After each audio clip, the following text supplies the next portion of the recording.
And now, from the bowels of the internet, is the HBP Podcast.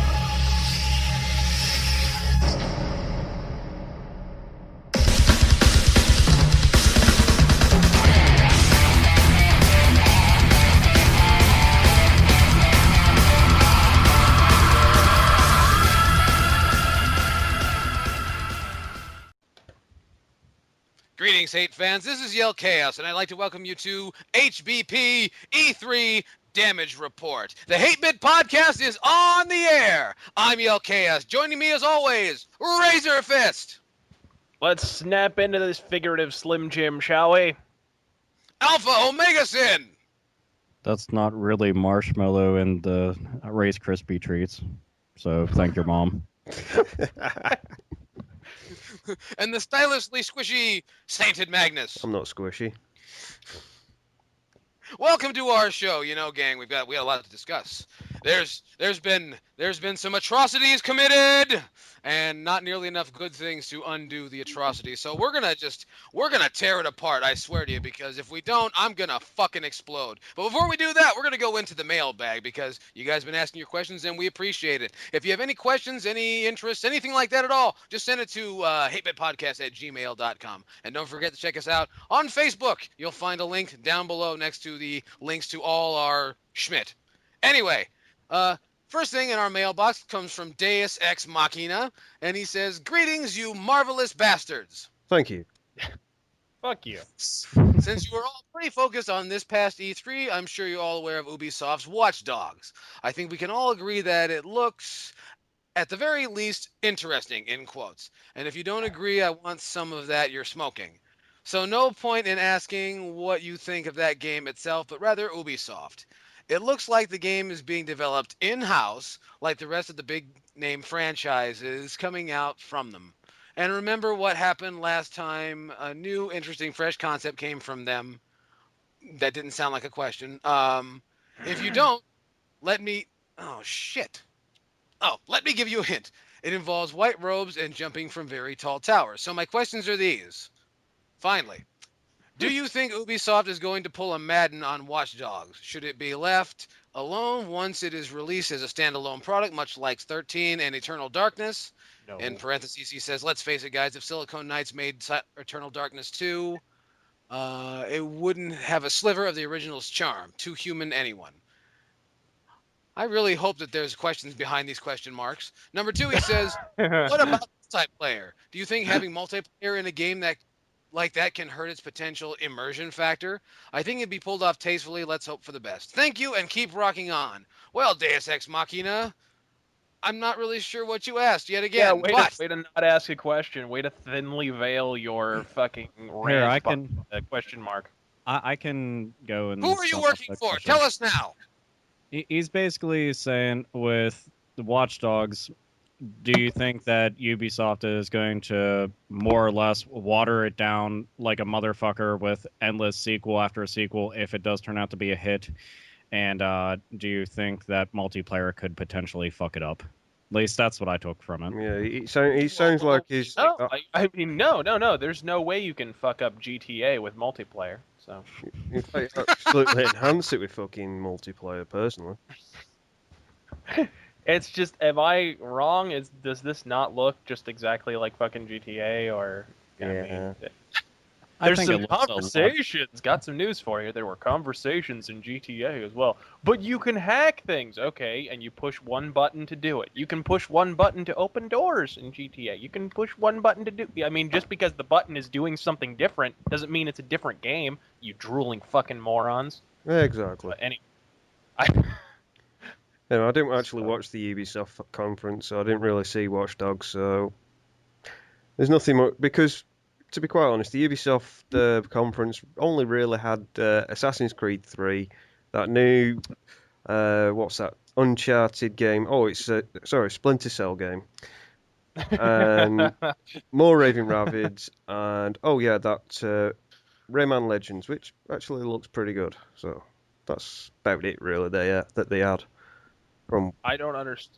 Go on. I don't understand why people are trying to inseminate their trousers over freaking Watch Dogs. I just don't. It looked like a bunch of style, very little substance. It looked, I mean, with the sliding and the shooting and the picking up the gun all in one motion. Ooh, looks pretty. I don't know. To me, it's just GTA. It sounds like a John Woo film. It looks like a John Woo film as well. I think everything was sliding. I think John Woo has a patent on sliding.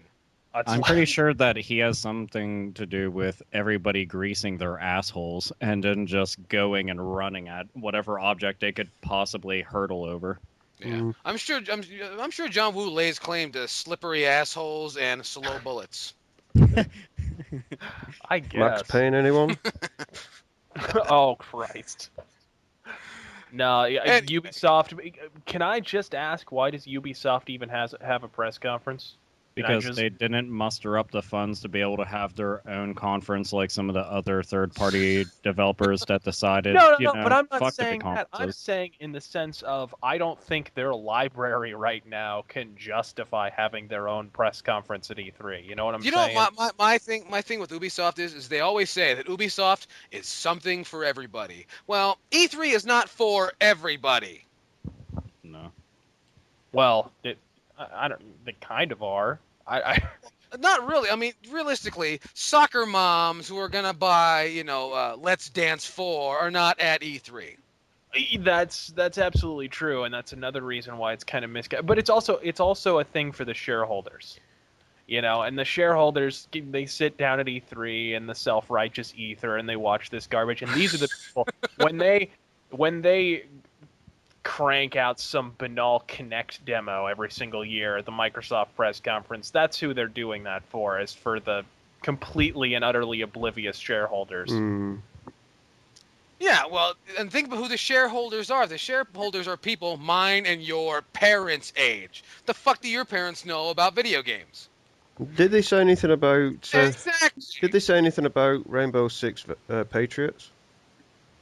I don't No, know, what but the first footage they showed of it looked really bad. Oh, I hope they don't fuck up my favourite shooting series. I know, it really looked like they went even further in the Call of Duty Favorite mode. shooting series is Rainbow Six. Rainbow Six. Hey man, Rainbow Six used to You be poor man. amazing. Oh, No, Rainbow Six used to be amazing. You used to be able to plan out your approach and you set up your team, and if somebody died, you had to hire somebody else, and it was genuinely tactical. And you had to use this. What is that pink organ sandwiched between your ears? What's that called? I haven't used it in a video game in so long.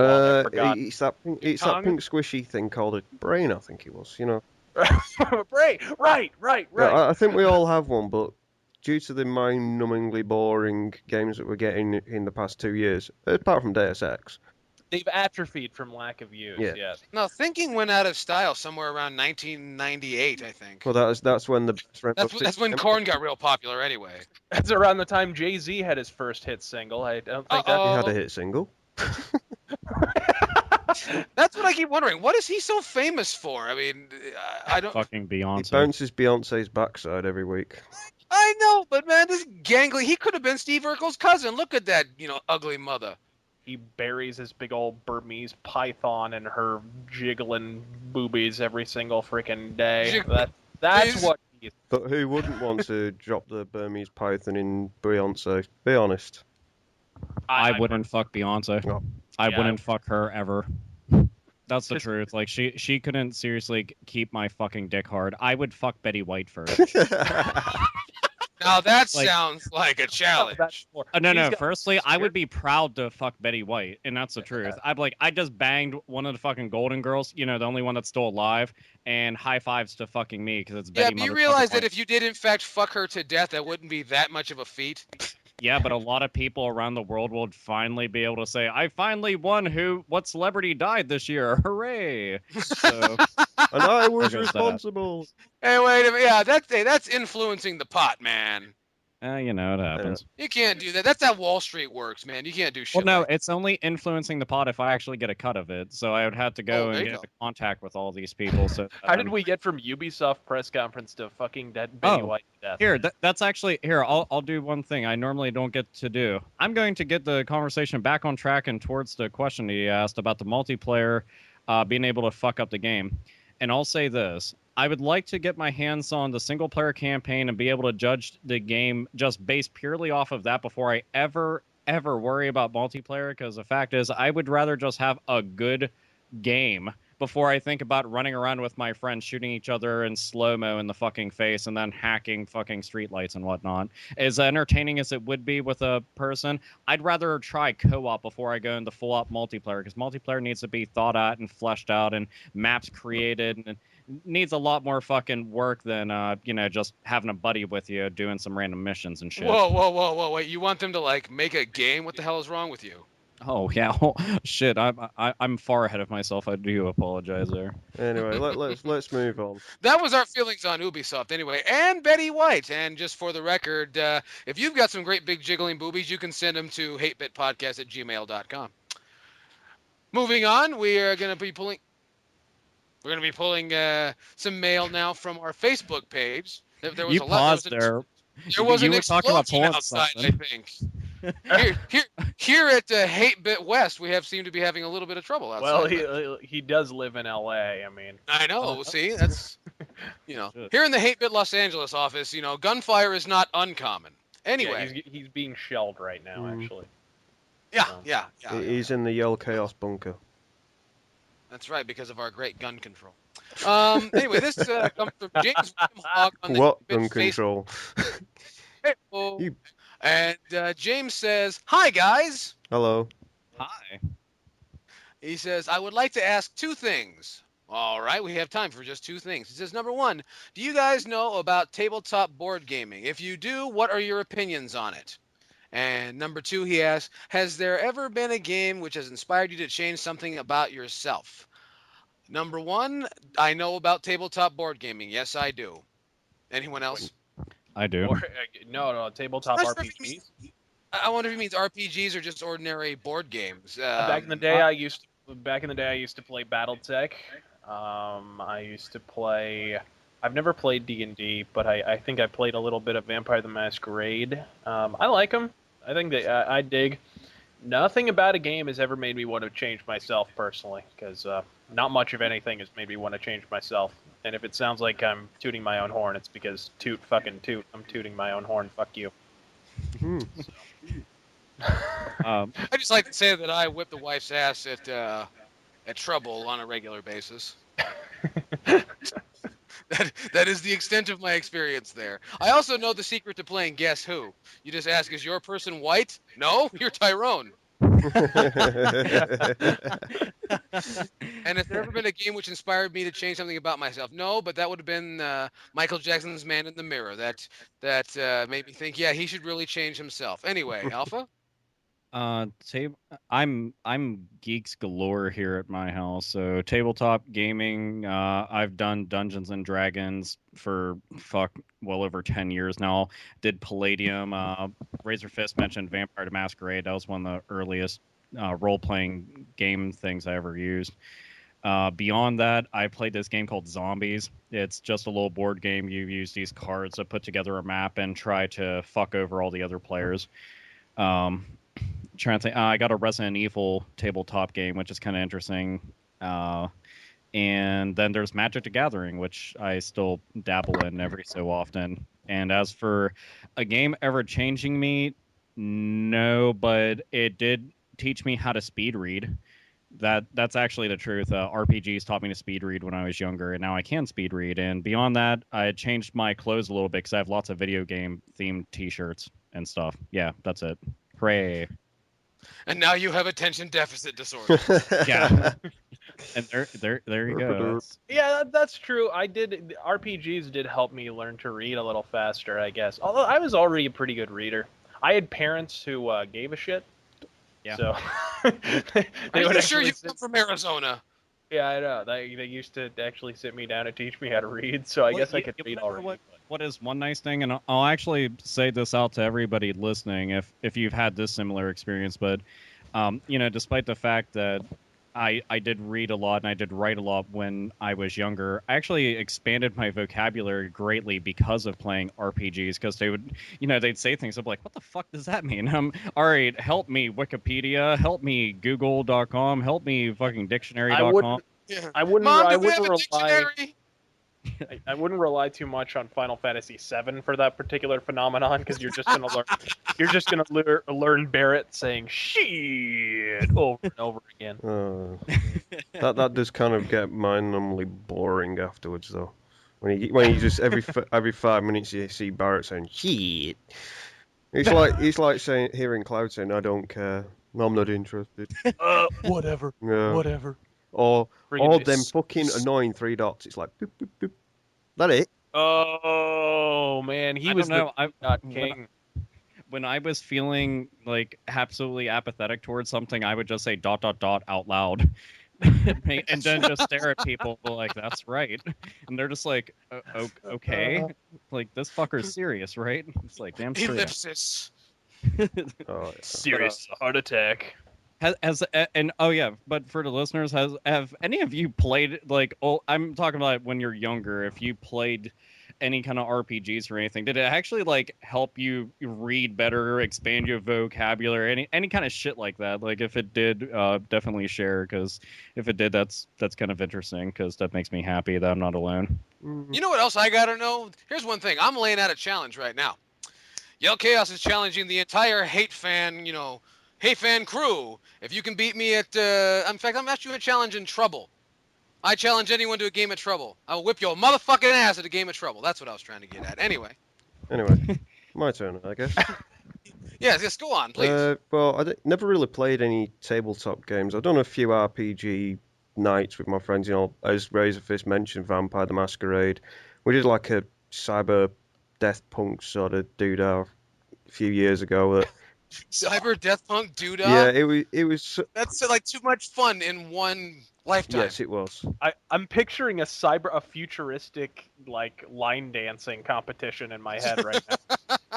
Oh, it was something that my friend came up with, and it was like, yeah, that's a fucking good idea. And you just walk out of the room, take the pizza with you. But That's a good band. But- That's a good emo band name, by the way. Dystopian line dancing. or take the pizza. Oh, I thought you were gonna say Cyber Death Punk Doodah. Cyber Death Punk do that. We should Don't forget to put Doodah twice. do that. Yeah, but anyway, apart from that, again, RPGs made me read faster.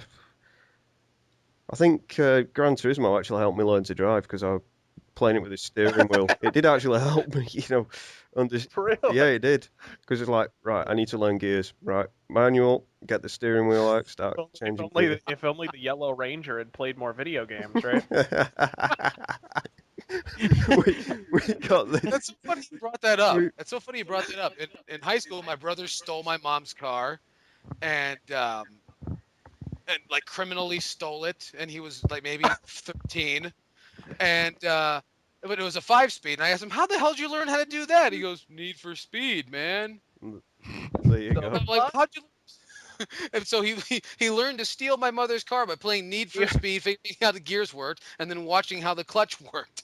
Wow, video games are our window to the world, ladies and gentlemen. Oh, yeah. It's amazing, isn't it? You know, there's actually one thing I want to throw out there. I forget who the manufacturer is of it because the link was sent to me a little while ago. But they said, "Can you believe this?" And I click on it. It's about a car, but the entire interior of it is designed around a game controller. Like it's literally a game controller, and you drive it by playing with the controller. There's no steering wheel, there's no gas pedals or anything. It's just a controller. Oh my God! Is And if- Google doing this one too? And if it breaks, you're fucked. Men in Black 2 Yeah, it's- by any chance? Have you ever seen that movie? They fly the car with a PlayStation controller. Well, marketing. Ghostbusters did it too. Yeah. Yeah, they did. Hey, they did it with 2 buttons and a turbo. I think it's pretty interesting that they are going that route, and it's kind of funny that people are starting to learn real life, things through video games and whatnot. So that's Yeah, kind like of- how to control the Statue of Liberty. Oh, yeah. Nintendo ruled the fucking world. hey, back then they did. There was nobody fucking with them. You know what I'm gonna do? I'm gonna go to next time I'm on the Eastern Seaboard. I'm gonna go to the Statue of Liberty with an NES Advantage and see what kind of damage I can do. I don't know. It's New York, so Yeah, you need some psychokinetic slime as well. And those were our feelings about tabletop board gaming. Anyway, it's time to move into our first news topic. Hitman Absolution! Razor Fist has been breaking my balls for the last few minutes. He says, we have to talk about this. So, Razor Fist, what's going on? What's so big about Hitman Absolution? That's what I need to know. No, it's more than. I mean, shit. We could just not juxtapose. We could jeté this into a fucking greater discussion on how just utterly abysmal Square Enix's press conference was to begin with. Well, tell us how it was. Shitman Abomination was just one of many facets to that fucking turd smoothie. But anyways, I hate to say I told you so, but I don't, and I did. So fuck you.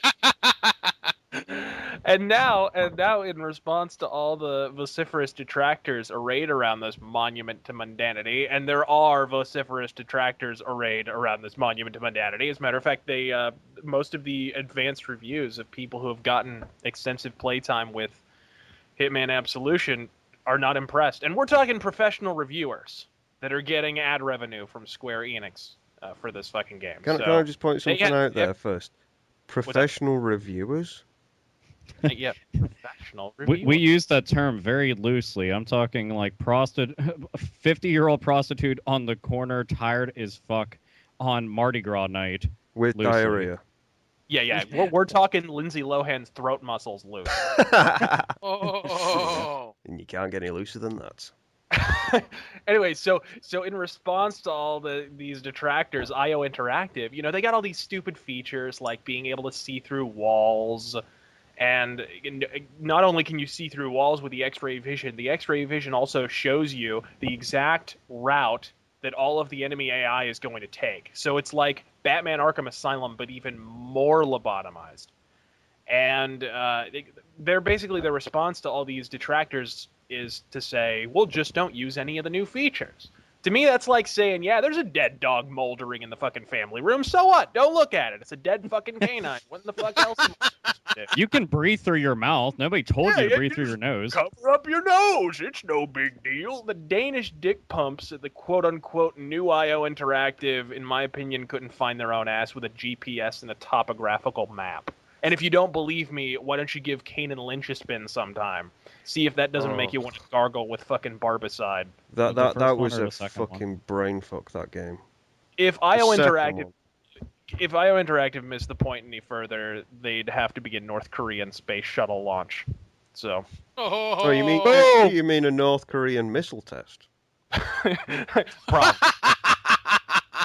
One or the other, So I am thoroughly underwhelmed by it, and now they're trying to sort of mollify the frustration everyone's having by showing this gameplay that's slightly less linear, and I do mean slightly, where you're in an open crowd and you're walking around figuring out how you're going to do it, but you get all these on-screen prompts at like every single. You remember in the last Hitman game? Did any of you play Blood Money or Contracts?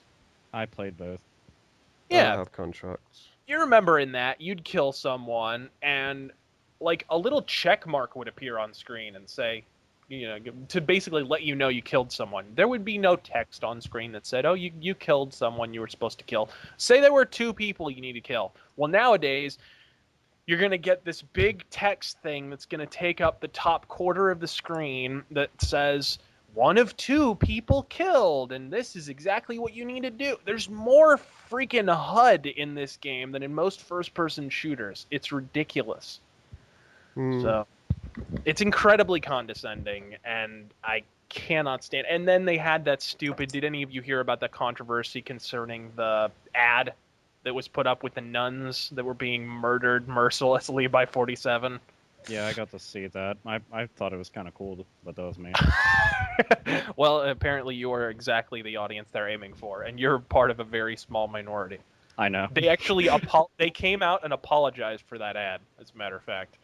But see, I liked it for all the reasons why it was bad, so I was just like, there you go. This is going to be terrible and nobody's going to be happy. I enjoy this. So. Doesn't it remind you of the Scrooge ad, doesn't it? Your life might just depend on it. So, Here's yeah. the thing. At the very least, you want to know. Here, let me just defend that in one way. At the very least, it's not a commercial showing all the gameplay footage in slow motion with some random song that they paid a whole bunch of people a lot of money for. Actually, it did show it. Most of that ad was in slow motion. Oh, And, no, I'm talking like most of the other ones where it's just like Yeah, I don't know. I know the basic generic ones, but just like that Dragon. You remember the Dragon Age Origins ad? Man, for the record, Dragon Age Origins is a fantastic game, but Dragon Age Origins had these ads with Marilyn Manson playing over top, and then there were just these basically half naked NPCs just if you watch this ad, you would assume the entire game is about people grinding against each other in their underwear, and Marilyn Manson does the soundtrack. Basically, to be honest, I never even saw that. it's dry humping the game, basically. According to BioWare's marketing division. So Dry humping the game.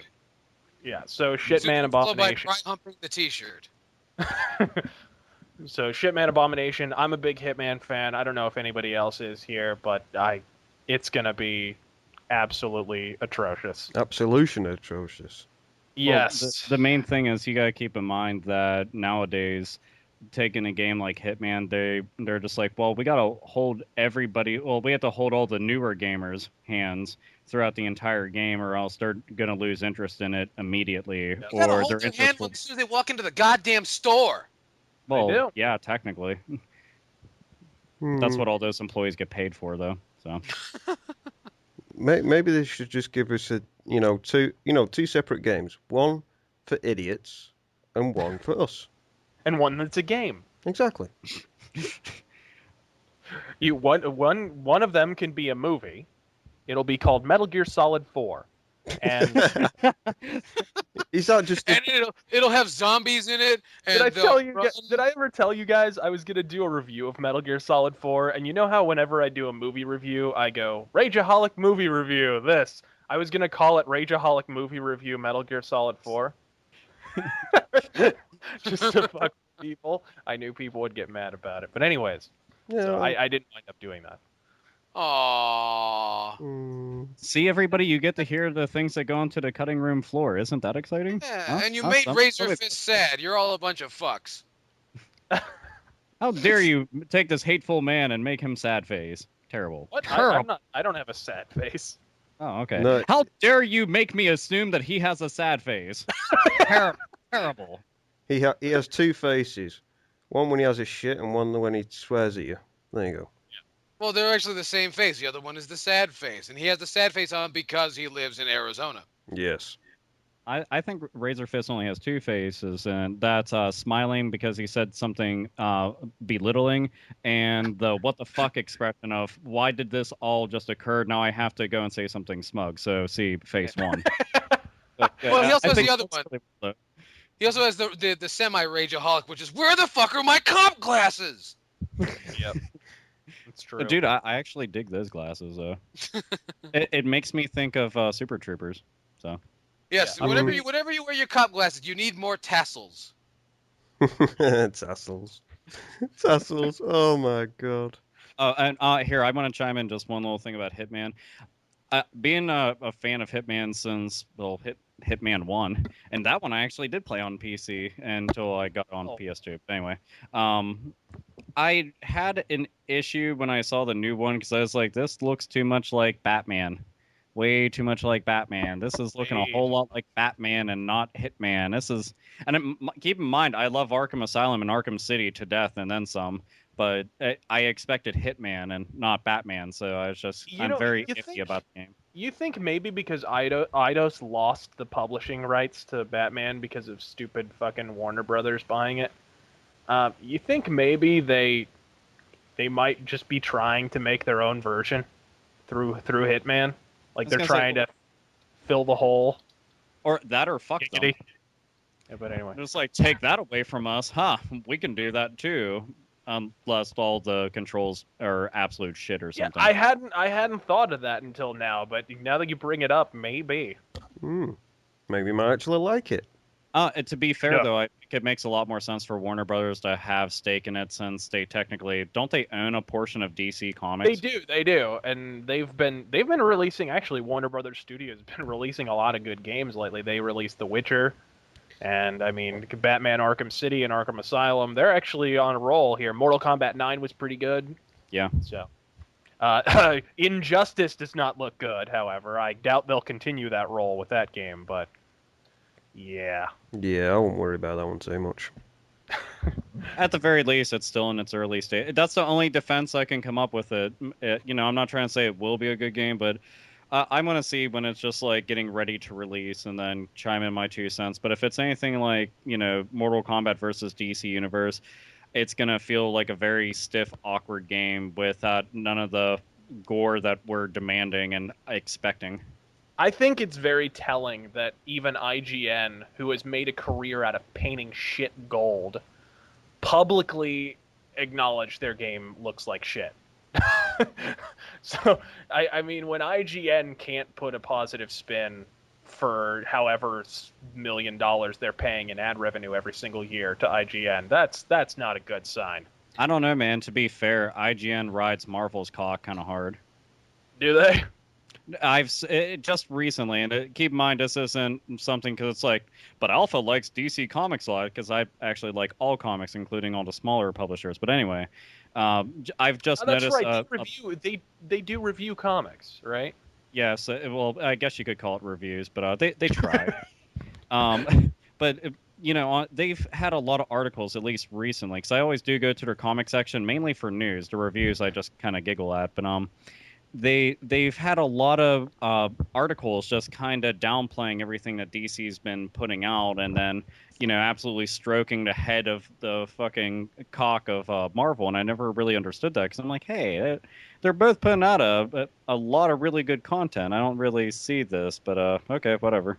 But I think since DC did the fucking relaunches as a blatant cash grab, they've lost a lot of their good. At least they did with me. I mean, they've done so many cash grabs lately with the big events and the fucking relaunches of #1, which Marvel did too, in the interest of full disclosure, but they did it a lot earlier.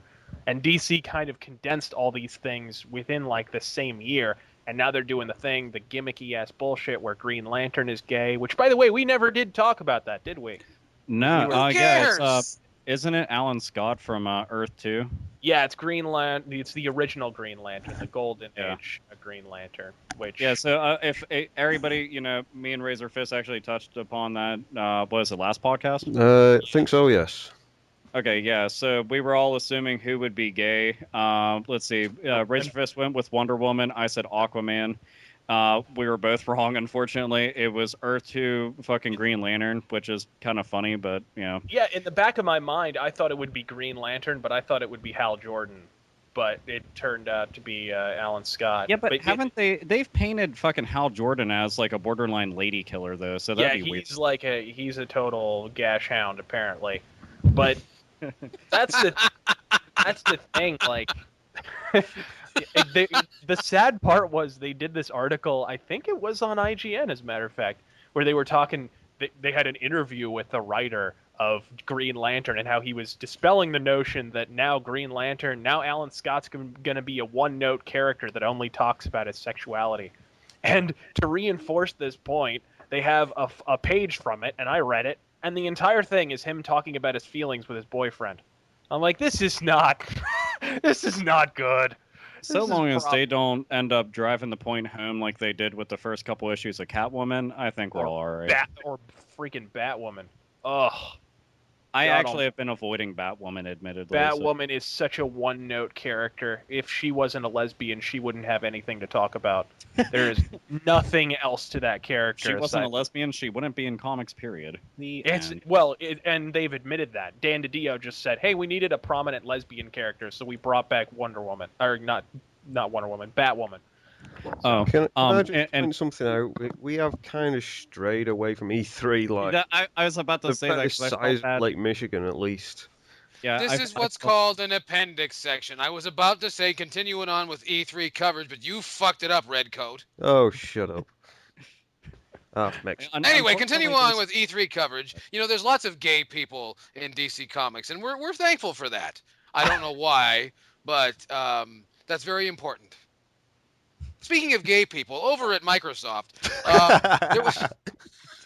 there was Yes. who's the president of Xbox over there? What's his name? I can't remember off the top of my head. Don Matrick. Don Matrick. I think it was Don Matrick that got up and talked about during the E3 press conference for the Xbox, talked about how they're entering a new golden age of entertainment. And I said, it sounds like he's talking about PP, number one.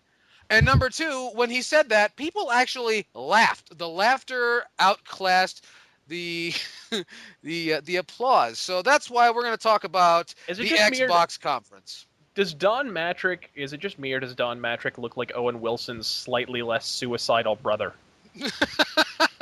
Actually, he looks like if Crispin Glover actually could hold a job. Yeah. And then they said my favorite part of the press conference is where they were like, now Xbox is not only the number one console in America, it's the number one selling system worldwide. And they just pulled that statistic so far from the depths of their colon. It still had corn chunks on it. It was amazing. It was partially digested. I gotta believe in this instance. Well, somebody had to swallow it, so they had to get it from somewhere. I'm pretty sure they reached far enough that they could tickle their tonsils.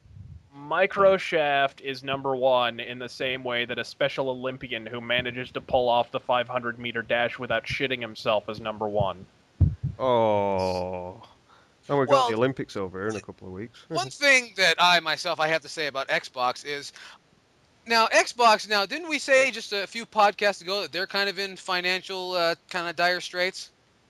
No, they lost a bunch of money. They're not losing Sony money. Well, exactly. But the thing is, lost Microsoft could have saved a whole bunch of money and just plain not shown up.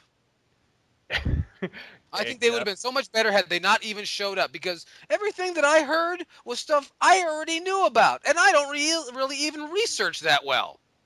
Yeah, basically. Well, they opened up with fucking Halo gameplay, and yeah, it looked good, but it looked this generation. They're supposed to be making a game for the future, and they're doing it on a dying machine. It's near enough fucking dead. It's, what was it, 7 years old now? No matter what you think about the Xbox 360, well, I'll tell you this friggin' much. Halo 4 looked a hell of a lot better than Beyond. Freaking Quantic Dream has made a career out of overpromising and underdelivering. The demo footage for Heavy Rain looked better than the gameplay 4 years later. I agree. It looked butt fucking ugly. And they're running it on some exotic tech that is not featured inside the PlayStation 3, so the fact that it's ugly is just sad. But anyway, there's one thing about the Microsoft press conference that I'll just state this, and that's pretty much how I can sum it up. But it's oh sure, no, that's its own thing. I'll get to that later. But Microsoft came out and they really had no exclusives to show off. They had Halo, Gears of War, and Forza. So that's let's see. Gears isn't Splinter Cell Blacklist exclusive? No, not anymore. It's going multiplat. I thought it was too. I suppose they're gonna, because they know they're gonna sell less copies, because Conviction sold barely 2 million. See, that's what I was thinking. I was just like, Conviction didn't sell nearly as many as they thought it would, so that's why they're like, no, we got to go and jump on every bandwagon we can. So, and the thing that I was also thinking about is, okay, we have Halo 4, and we have Gears of War 4, even though that's not technically what it's called, but regardless. And then I don't know what iteration of Forza this is, but it's basically it is Pro Street but open world. Well, here's the thing, though. They showed off 3 fucking games that you can't get anywhere else, and the rest of it, while those games all looked really good to me, and I was very excited about them, the only reason that they were shown on the Microsoft conference is because they could go at the very end of each one of those fucking trailers / gameplay videos being demoed, would say, and we get exclusive DLC before everybody else, and then they just walk off the fucking stage, just murmuring that one little fucking chunk of information because that was the only relevant fucking reason it showed up on their goddamn conference, making the entire fucking show seem redundant. Oh, and don't get me started on that 10-minute fucking demo, that stupid fucking bullshit catapult game for the fucking Kinect. That I could wipe my fucking dick with. Yeah, but that you're missing out one major pile of fucking dog shit that they mentioned and they spent so much fucking time on, and that was that fucking smart glass thing. Here's the thing, Smart Glass has a lot of potential. It's just they didn't show it for fuck. You want to know what? Smart Glass. And this is... I was excited. I shit you not. Okay, I was fucking excited at the concept of Smart Glass. Till they showed me what they were going to do with it. They showed two fucking examples.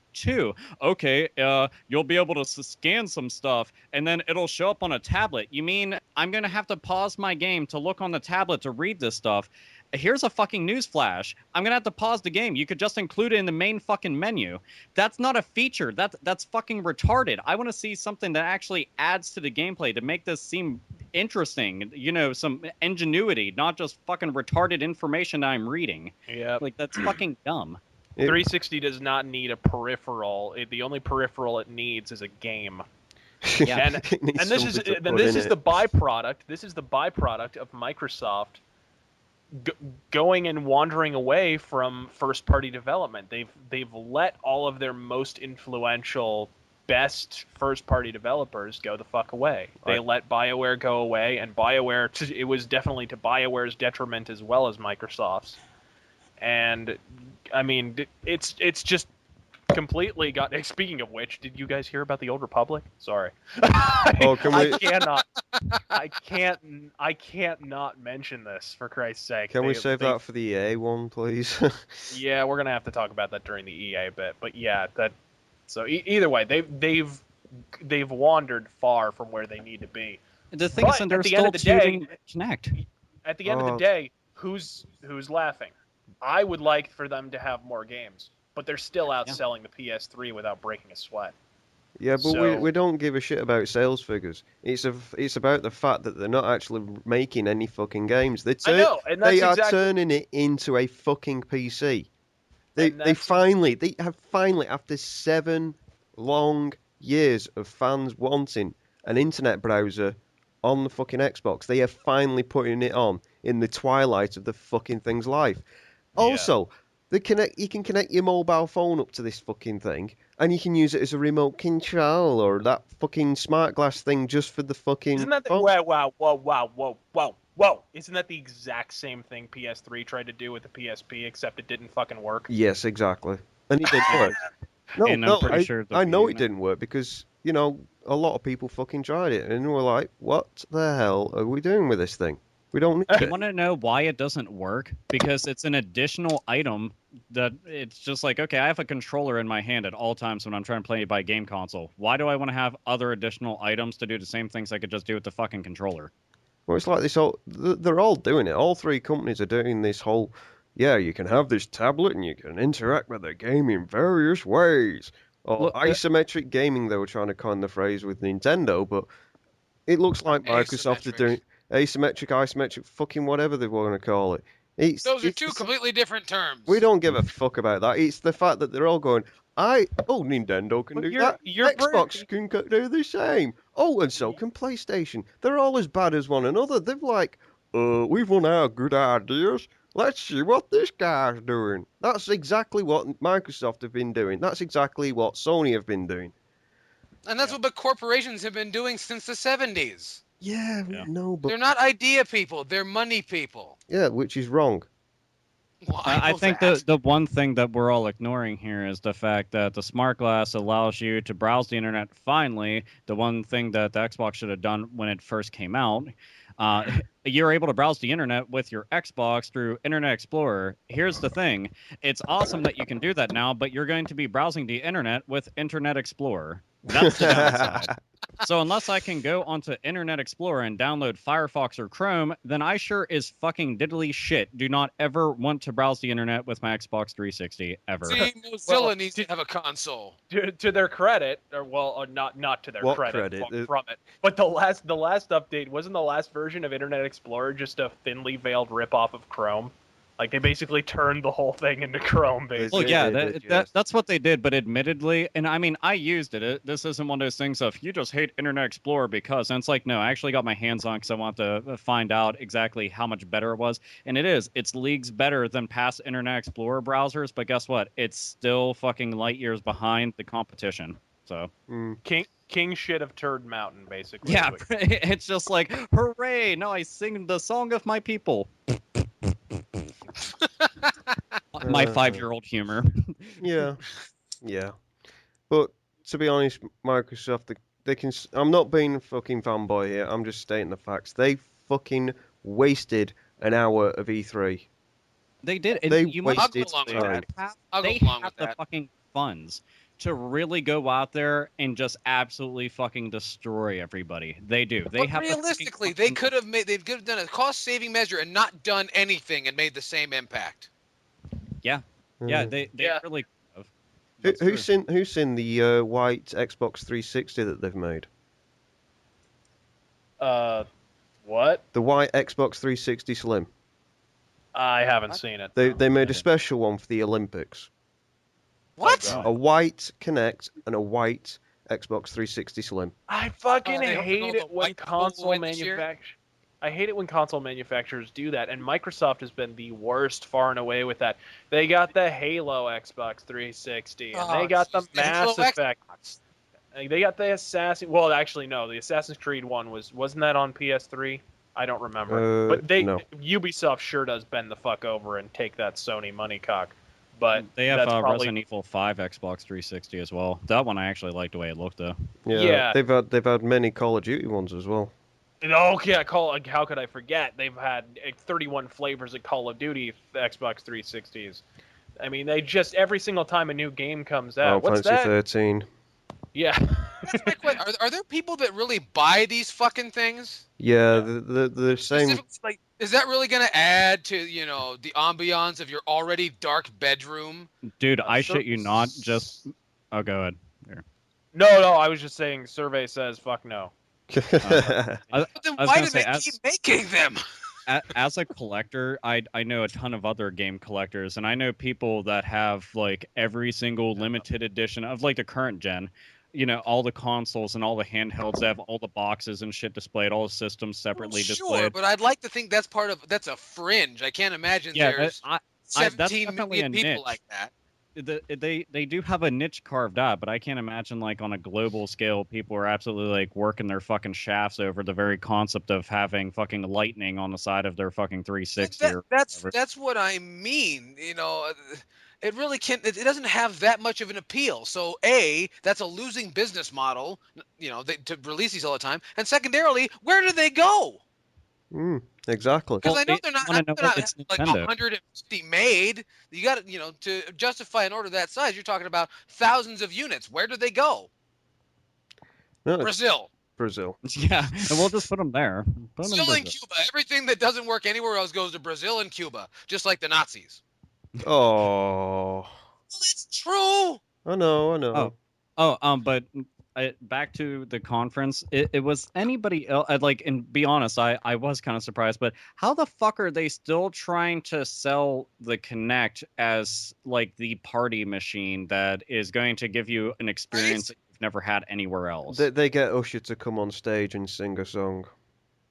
Like, Well, the thing for me was with Xbox, they started the trend that I didn't really start to notice until the end of the Ubisoft conference, was that everyone went out of their way to avoid saying video games in lieu of entertainment. Yes.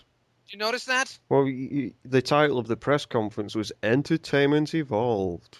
Yeah, but it seems like the terminology video games is now like anathema. Yeah.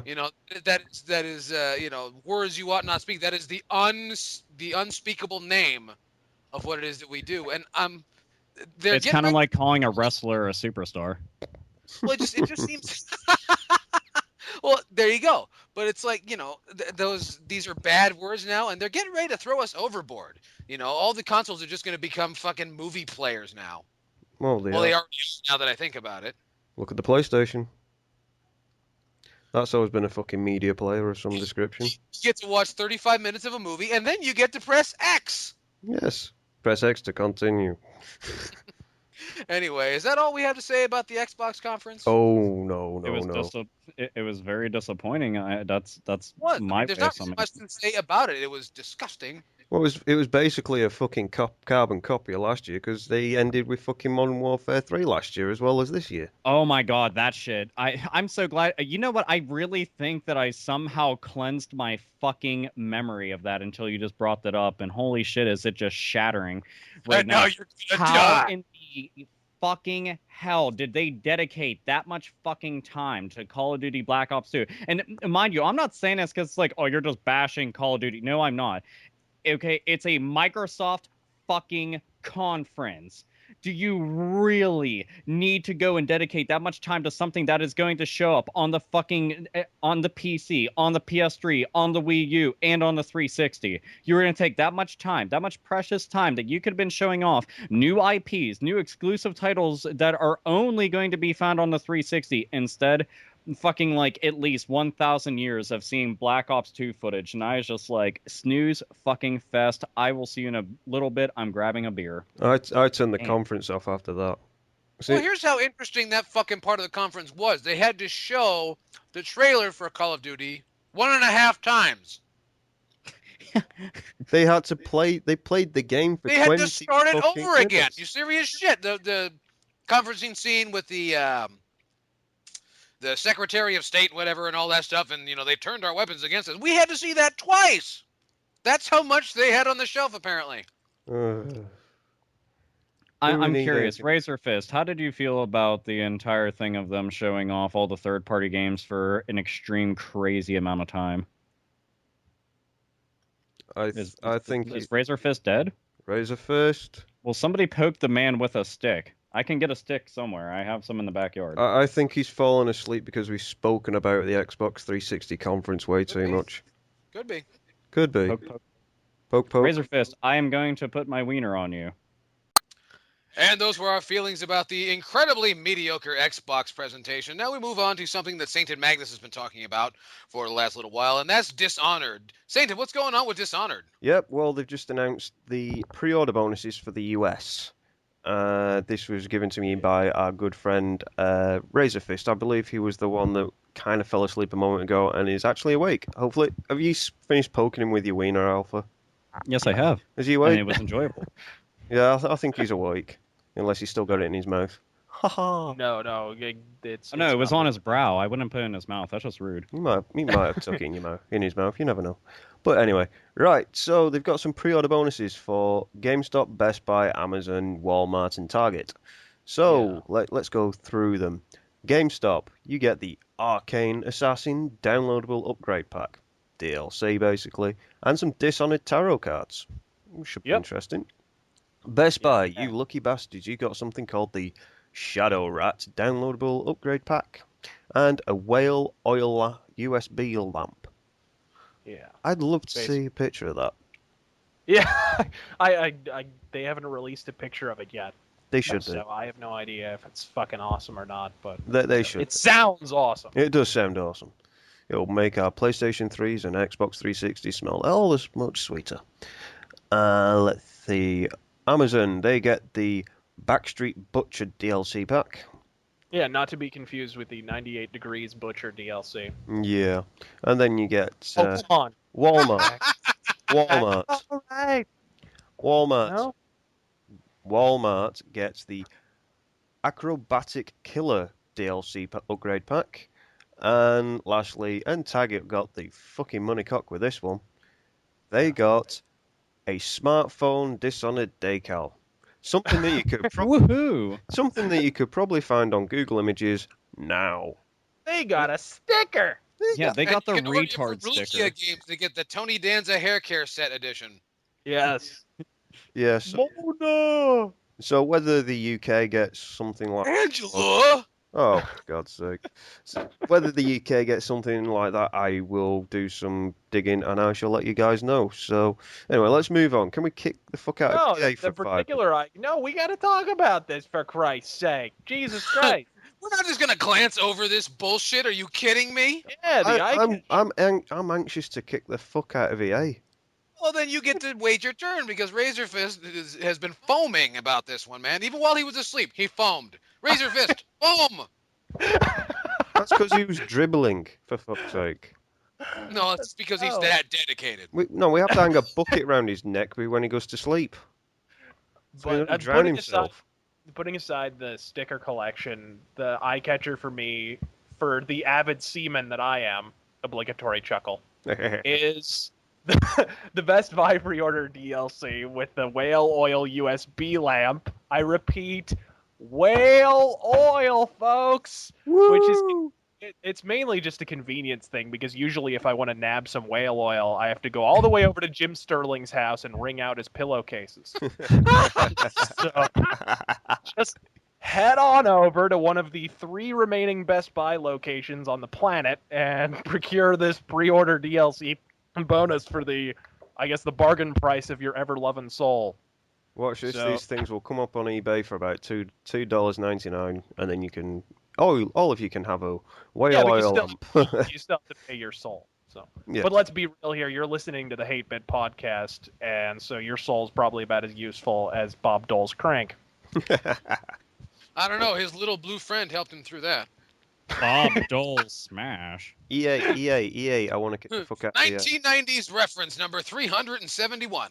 I know, right? Can I destroy EA now? Come on, please. You can Please. destroy EA. You know, moving back into our E3 damage report content, we're going to talk about the EA press conference. Now, myself, the mighty Yellkaos, I give less than a shit about EA. I've been pissed off at them ever since that stupid fucking yellow tag on the Genesis cartridges. But Sainted Magnus, what do you got to say about EA? Let me know. Come on. Well, do it, let's do just it, say do when it, you. do it. Well, shut up then. Let me get it out. Right? Let me get it Right. out. Right. Here we go. He Wants to come out. It was EA Sports. That's all they ever fucking spoke about.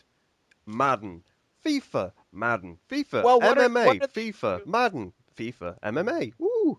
And then they Oh, spoke hey, about don't charging forget they people had, for Medal of Honor. Battlefield 3. Battlefield 3, they've actually got a premium service like some other familiar franchise that everybody seems to suck dick every time they see it. Oh yeah, that's that Call of Duty bullshit. And then they released, Battlefield 3.5, which is the new Medal of Honor game, which could actually be a good game. Hopefully, if they don't fuck up the story, like they did with, I don't know, Battlefield 3. So, what are your guys' opinions on EA? I think they had to talk about sports because what are they going to talk about? Are they going to talk about the Old Republic? I don't think so. Yes, they fucking did. You know they talked about the Old Republic, and I'm sure you've got a fucking hard-on for this right about now. Go, say it. No, I don't remember them talking about the Old Republic. Are you sure? Yeah, they did. They spoke about it for about three seconds. 3 seconds. Yeah. They were like, oh, by the way, that still exists, just in case the 3 people that still pay for it are wondering. And speaking of paying for it, you can get up to level 15 without paying for it. It's gone free to play. What does that say? Yeah, no, that's the thing. They just launched in November, right? It is now June. It's just June. We haven't, I think just over a half a year has elapsed here, and they're already going free to play. Yep. So all the people who were saying they're going to go free to play in the first year, and BioWare who kept telling them you're full of shit, it's not true, it's the fastest growing MMO ever. I think I think the technical term is dancing on their grave. It's a good Motorhead song as well. No, the technical phrase is pass the duchy on the left hand side. Yeah. Oh, they did actually speak about a game, and it was actually a good game that they're bringing back. Sim City. That's cool, but it'll be dumb the fuck down like Civ 5. Yeah. They do. Any of you guys have the displeasure of playing Civilization 5? No. I've dabbled in it. Don't believe Angry Joe for 5 seconds. That game is awful. Angry Joe can suck my left nut. Yeah, reference to my left nuts again. Moving on They're doing two. Well, am I not mistaken? But the SimCity needs full real-time internet connectivity. Yes, Is that what I read? yes. There's two games coming out for the SimCity franchise.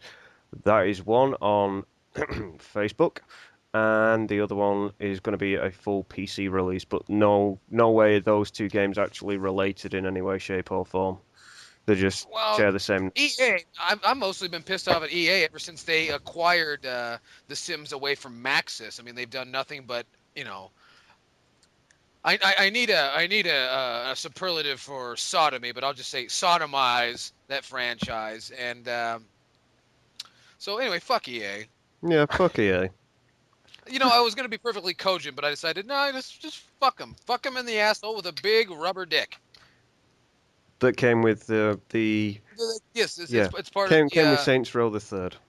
Yeah, if you get it at Best Buy. Yeah. Anyway, now we're moving on to the biggin. We got to talk about the Sony conference. Now, Sainted Magnus, big fan of the Sony, big fan of the PlayStation, and for some reason is an advocate of the PlayStation Vita. I haven't figured that out myself, but, I Stranger think it Things has something to do with the microchip that is wedged in his brain by Sony. What? Hey, is that the thing that allows you to have picture-in-picture, Sainted? Yes. Yeah, Oh, but he still has to exit the game before he can go off and do his other thing. Well, one It's thing I've the noticed UI is is- we didn't choose the word underwhelming to be the secret word on this episode. Because that word has come up so much, and I want someone other than me, really, because I have nothing that I can really... Stop copying Nintendo, Sony! Stop it! Well, tell Microsoft to do the same thing then, because they're I doing know, exactly the same I know. thing. Well, so Saints, what happened? Did you tell me what happened? Give me your true feelings. Well, Quantic Dream came out and started flashing this new game with Ellen Page as the main character, and that is Beyond Two Souls. Now, they didn't show actual fucking proper gameplay, they showed a cutscene. They But- did show proper gameplay, they just didn't show it during the conference. Exactly. There is lengthy gameplay, actually up to 20 to 30 minutes of uninterrupted gameplay that you can watch, and it's incredibly samey and repetitive, and I could see this game turning into a drooling bore. But please continue. Please Saint. continue. But moving on from that, they had David Cage come out and go, "Yeah, we've got this," and yeah, everyone was like, "Okay, very nice." There was actually somebody that even giggled when they said they wanted a female lead that will, people could relate to. So they chose Ellen Page, and somebody actually laughed. Somebody actually laughed. I did actually hear that because I watched the Sony press conference again today just to prepare myself for the lobotomizing boredom that we were going to ensue on those little fuckers. But moving on from that, they showed off PlayStation Smash Brothers. I mean PlayStation Battle Royale, or what the fucking... All-Stars. You mean Yeah, that was it. PlayStation All-Stars and accompanying third-party representatives Battle Royal? Yeah, that's Wait a Yeah. minute. Here, hold on. Before anybody gets onto this, did you guys see when? And keep in mind, this is the PlayStation, the official PlayStation YouTube channel. When they uploaded the E3 footage from that, did you guys see the big fucking shitstorm that they created? What? No. No.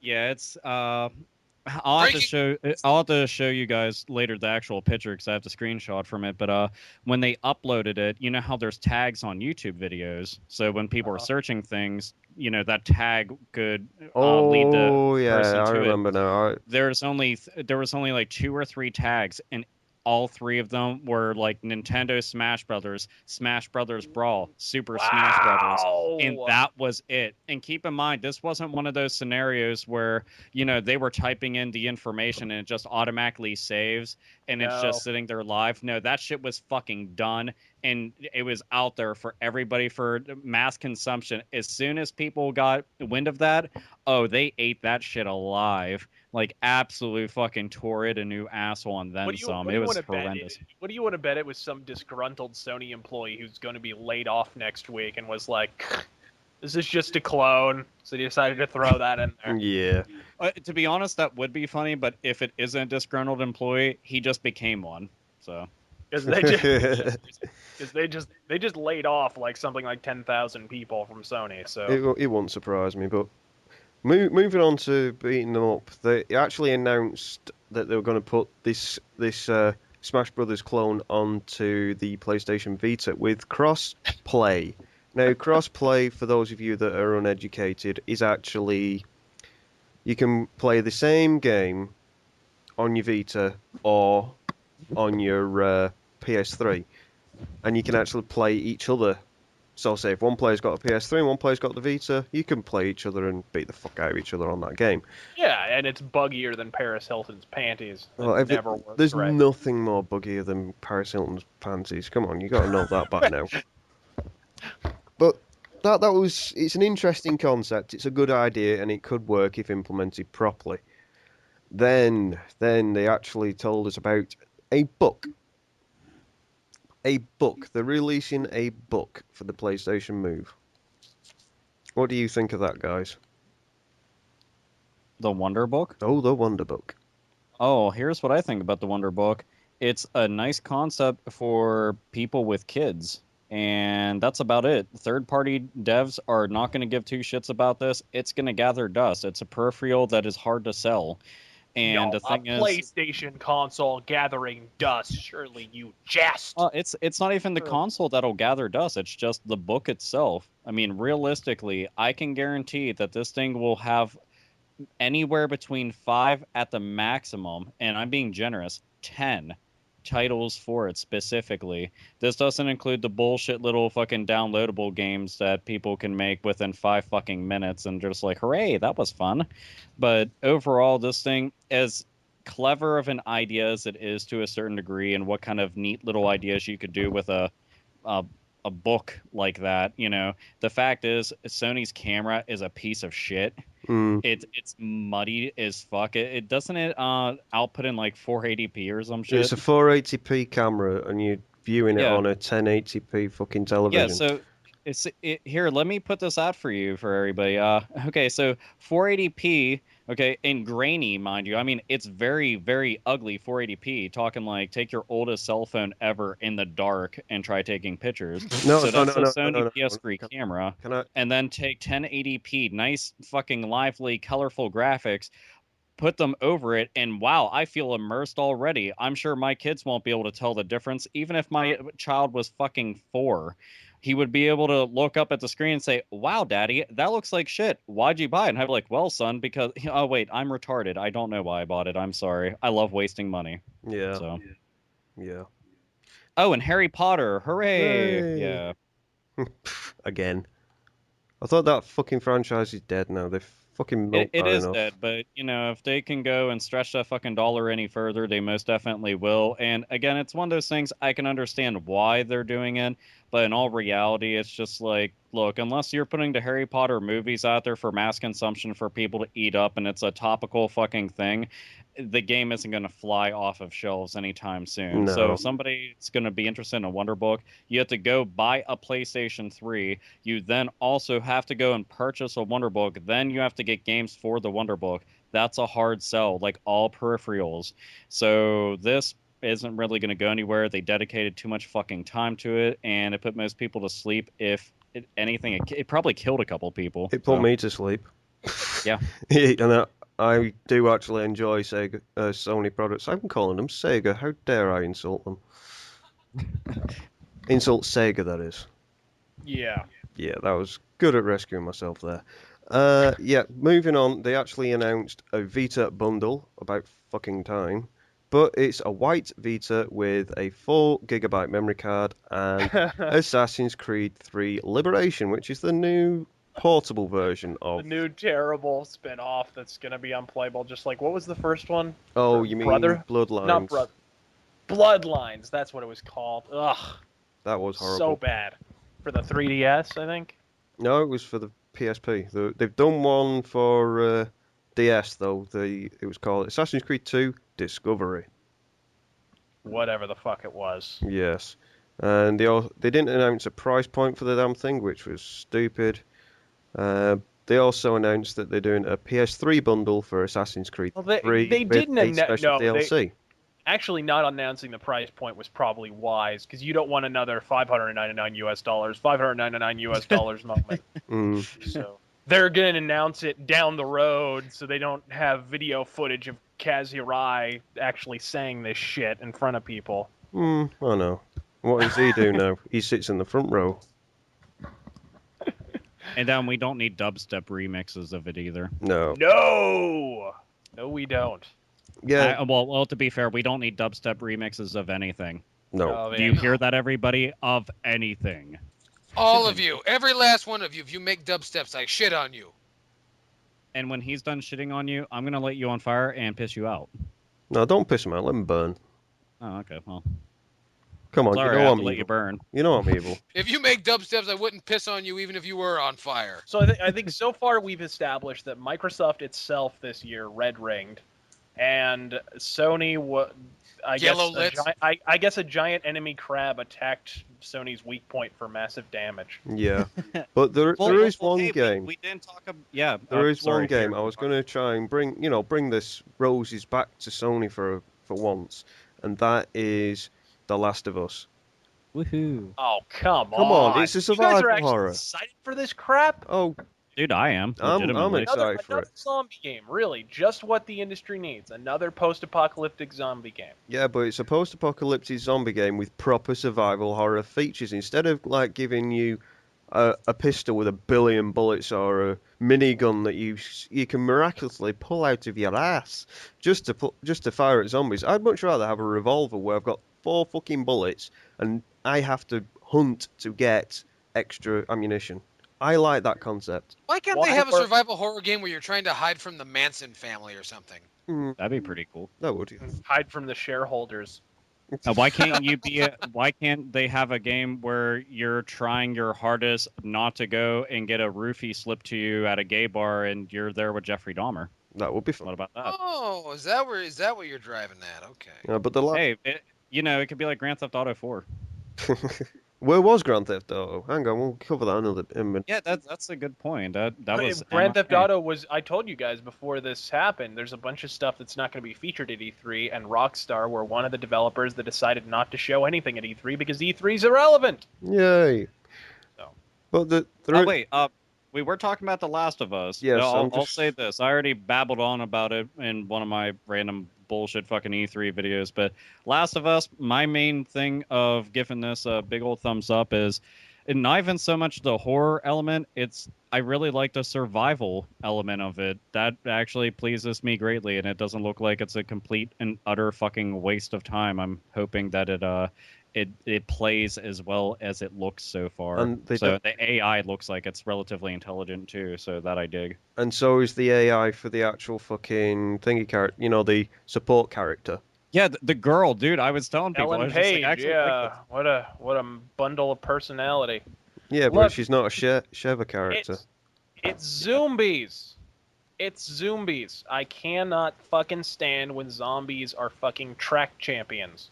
Oh no. I can't stand it. And it's more of that. It's more the zombies are freaking ninjas and like Yeah. they're zombies. They just want to eat brains. They're not paying attention to their stealth level. They're not I don't know. what the Everybody that I fuck? saw in the gameplay trailer wasn't a zombie. They were just regular assholes. Yeah, they were regular But Razor assholes. Viz, doesn't it make you harken back to a time before zombies could run and climb stairs and back trucks and load gravel? You know. True. Like literally in the gameplay footage that they showed off on E3, all the guys were all the enemies at least, all the enemy units were actually talking back and forth, and most of them were actually armed with weaponry and everything. None of them were actually zombies.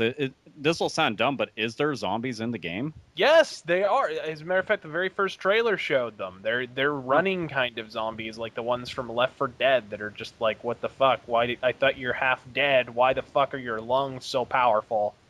You know what I See, mean? How are you able to take such damage? Yeah, that I didn't really know about with all the zombies. I just really got to check out the footage they showed off at E3, and E3 lacked zombies entirely, which was one of the things I thought was kind of cool because these characters that you're facing off against seem kind of smart. They're going and barking out orders and drawing people in whenever they catch you. They can hear you, obviously. Granted, these have been mainstays in anything where you sneak around, but let's be honest, we haven't really gotten to see that a whole lot lately because there's lots of ammo lying around everywhere. You have regenerating health, waist high walls, the whole 9 yards. This, you have a fucking life bar. You actually have to heal yourself with health kits laying around or retrieve them from dead bodies, and you have to make your shit. You don't just find it laying around. So you actually need the utensils to do it. So it's got some elements to it that definitely are redeemable, at least. It's got some redeeming features, which I'm Naughty pretty Dog, happy for it. So Naughty Dog and redeemable do not go hand in hand. something about Crash Bandicoot, them working out. I despised Crash Bandicoot, actually. It was like, you despise anything that Sony's ever made, so... It was like He was a big fan of the Dreamwalk alarm clock. Wait a minute. Okay, I'm going to put this to the test to see if Razor Fist really does hate everything that is Sony related. Razor Fist, did you hate Legend of Dragoon? No. Okay, there we that go. was Razor Fist does not hate everything Sony related, because that game's a fucking gem. If you hated that, I would be surprised. I'd be like, Dude, wow, really? My favorite artist on the planet, Mobius, did all the art design for that. Game's fucking incredible. Oh, and that's one thing. I swear to you, I fucking swear to you, because of Legend of Dragoon popping up on PSN and then all the fucking rumblings about the canceled sequel that they were making, I swear if they fucking came out and they were like, oh, by the way, we're making that sequel to Legend of Dragoon again, and it'll be the beginning of next year, my erection would never fucking end until I had the game in my hands and I was just like, finally. And then I impregnate half the city. So Yep. Yes. Oh, there is one. Half the city? There is one Half the game city. we did forget that we have to mention. What's that? Okay. God of War Ascension. Oh yes. Why? That game actually looks pretty damn good, and I'm hoping it's going to be a game that ends the fucking story, because it's 6 games. When this game comes out, it's 6 games, 6 fucking games. Yeah, dude, I was accidentally calling it God of War 4, and it's a prequel, and I was like, oh, well then. I thought that they were going to go with Kratos' brother or some shit this time around. It's actually Kratos. Yeah, I was kind of surprised by that.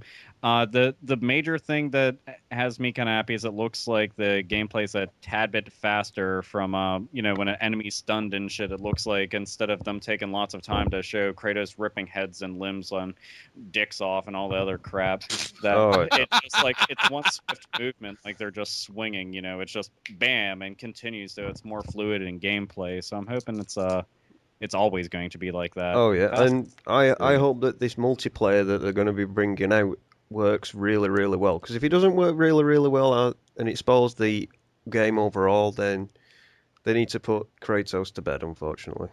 Dude, I'm going to paint myself fucking iffy on the multiplayer until I get my hands on it. Because, I won't outright just fucking dismiss it completely without playing it, because that'd just be retarded. But if you guys keep talking about God of War much longer, I might go catatonic here. I fucking hate God. It's so we're God. killing him! Well, Somebody get this man some caffeine. He wants his juice box. He can go get his juice box. I want my juice box. Where the fuck was Mr. Caffeine for the Ubisoft conference? He should have came out. He died. That's a shame. No, I'm hoping he died. Razor Fist put a bag over his head. The end. He played Manhunt, and he put a plastic bag over his head. Oh, well, I here, got how about 100 this? points for doing it. Real quick, so Mr. Chaos, do you have any opinions on The Last of Us or God of War 4 or any of that shit we've been rambling on about? No, I don't. That's why I've been quiet. Are you done with your blubbering? No.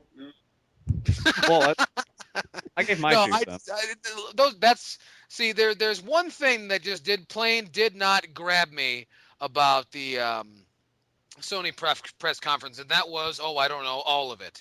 So that's my candor. Are we ready to move on? Just one last thing. One last thing. God damn you. One last bit for the Vita, and that's it. All right, what's going on? They are bringing PlayStation 1 classics finally to the Vita. So Don't know what the fuck has been taking them so long. yeah, they should have been there from day one. The same with PS2 classics. They should actually put proper PS2 classics on there. Classics? Well, it's like the PS1 classics. What they do, they select games that are actually second rate and not first rate, and actually put them on the PSN. But the PSN. So you mean the Virtual Console? Yes. Yeah. Is that all? Yeah, I think so. Then Right. Jet Moto better fucking be on there. Let me tell you. Jet Anyway, Moto is actually on there. oh well, then I'm very So excited about it. you can go out and buy yourself a Vita. Yeah, I can go buy a Yay. really overpriced piece of hardware and then give a fucking machine my credit card, and all will be well, right? You can. Yeah, and then you might get one game you actually want to play 4 years down the Hey, road. yeah, what did I already fucking have on a shelf? Yeah, great idea. Hmm. Well, Anyway, that's gonna bring us into halftime because Yay. it's time for the Juice stretch box time. because it's we need something in here because the catatonia is spreading. Well, aren't they a band? I'm kidding. I'm kidding. No, well, Catatonia is a band, and they're Very, even very good, more actually. boring than the concept itself. But that's another- Yes, they are. I've seen them Um, live, actually. They were fucking awesome. my Yeah. God, you must really be into heroin then. Yeah, you and Roy Orbison. Boy, Yeah, I got some Into bands. like heroin, Cool Whip, and a sofa, because that's really the only thing that can make Catatonia what it really needs to be. No, I'm talking about the heavy That's- metal band that's called Catatonia. I'm talking. Oh, Yes, oh, I know. know. Roy Orbison, Cool Whip, and leather couch and heroin. Sounds like a great weekend to me. Anyway, we're going to move into the colostomy bag. We got to talk about some shit. And our first piece for this half comes from Ian Amos, and he contacts us via the Facebook page, facebook.com/hatebitpodcast. But if you have questions for us, you can also reach us at hatebitpodcast@gmail.com. Ian asked, now he asked 3 questions, but you know what? Bullshit. I'm going to answer all 3 of them. He says, hey guys, I love the podcast. Keep the hate and keep being metal. I have 3 questions for you. The first question is, which company would you think not currently involved in the gaming market for hardware, Sony, Microsoft, Nintendo, or Apple, would you like to see make a system? Number 2, he says, which company would you like to make a comeback to the hardware market other than Sega with the Dreamcast 2, such as Atari, SNK, and so on? And the third, he says, music related. What band that is unknown in metal would you like to get more attention, and what old school metal band would you think should have stopped long ago? Well, that's really rich. I'll answer the first question. Who needs to get involved? I'm really surprised is not in trying to be in the game market, even though it's a bit too late. Is Samsung and HTC. I see. I don't think anyone should join the console No, market. Not with the it's- profits they're raking in right now. Oh. Yeah, the time to get involved in this market was long ago. But I'm Yeah. surprised that Samsung and HTC didn't make a bid at least a few years ago. Yeah. But True. raise your fist. What do you think? You think anybody should, or who are you surprised didn't get in there? I'm not surprised anyone. Frankly, if I'm an investor right now and I'm looking to get into it, it's kind of like being an investor in professional wrestling. What's that you say? The rating was a 2.9? Boy, that sounds like a sound investment. No, I wouldn't get involved in that. The fucking game industry is losing millions of dollars annually now. It's stock and 8-track tapes. They've been heading down the other side of the fucking shit slope ever since 2008 rolled around. So, yeah, no way. At this point, people will be better off making Laserdisc players than to get in the console market. That'll make Ed T happy. Well, they already are. It's called Blu-ray. There you go. A Blu-ray's completely not that bad. methods being embraced by next to nobody. No kidding. But- Alpha Omegason, do you have any thoughts? As far as what companies should jump in? Should, or are you surprised did not? I mean, Apple was brought up, but they jumped in once with the Pippin, and that was before, Apple really hit their stride, and that was like circa They 2000. had American-made products, so that'll give you an idea of where they were then. I mean, if anybody is going to jump in, it is Apple. That's just common sense, though. As a rule, people should try not to name their video game consoles after hobbits. Probably not sound business strategy. But, I would say one thing I would actually toss out there, kind of just in left field, it's not even an electronic company whatsoever, but I'm really surprised that one of the bigger third-party developers and publishers didn't decide to throw their hat in and just make exclusive hardware themselves. Like, for instance, Capcom in their prime could have went and made their own console and probably been a contender. Well, they did. They just weren't a contender. That's the only problem. They made a console? They did. What console? Well, they're named. they didn't make a console. They were more into arcades. That's why Well, they had a console-ized arcade system, the CP3. Don't forget about that. Yeah, their company is named after Capcom is short for Capsule Computer. It's the system they basically innovated for arcades. So, anyway, Well, it's kind of like saying that SNK is in the console market because of the Neo Geo. Kind of, not really. Well, it's more of an arcade thing. About the Capcom CPS. Yeah. Hmm. But anyways, Oh well, no one wants to talk about the Capcom CPS. I fucking see how it is. Sorry, I know diddly shit about it. The Capcom CPS was actually an attempt by Capcom to compete against the Neo Geo AES, which, as you know, was a great fucking idea. Oh, super. It's just, $700 worth of just one console and no games yet. I understand. I think the CPS, what was the... I forget what the high price tag. It had a high price tag, and I can't remember what it was. If I find it, I'll bring it up later, or you can find out. I'll drop it on the 8-Bit Podcast Facebook page.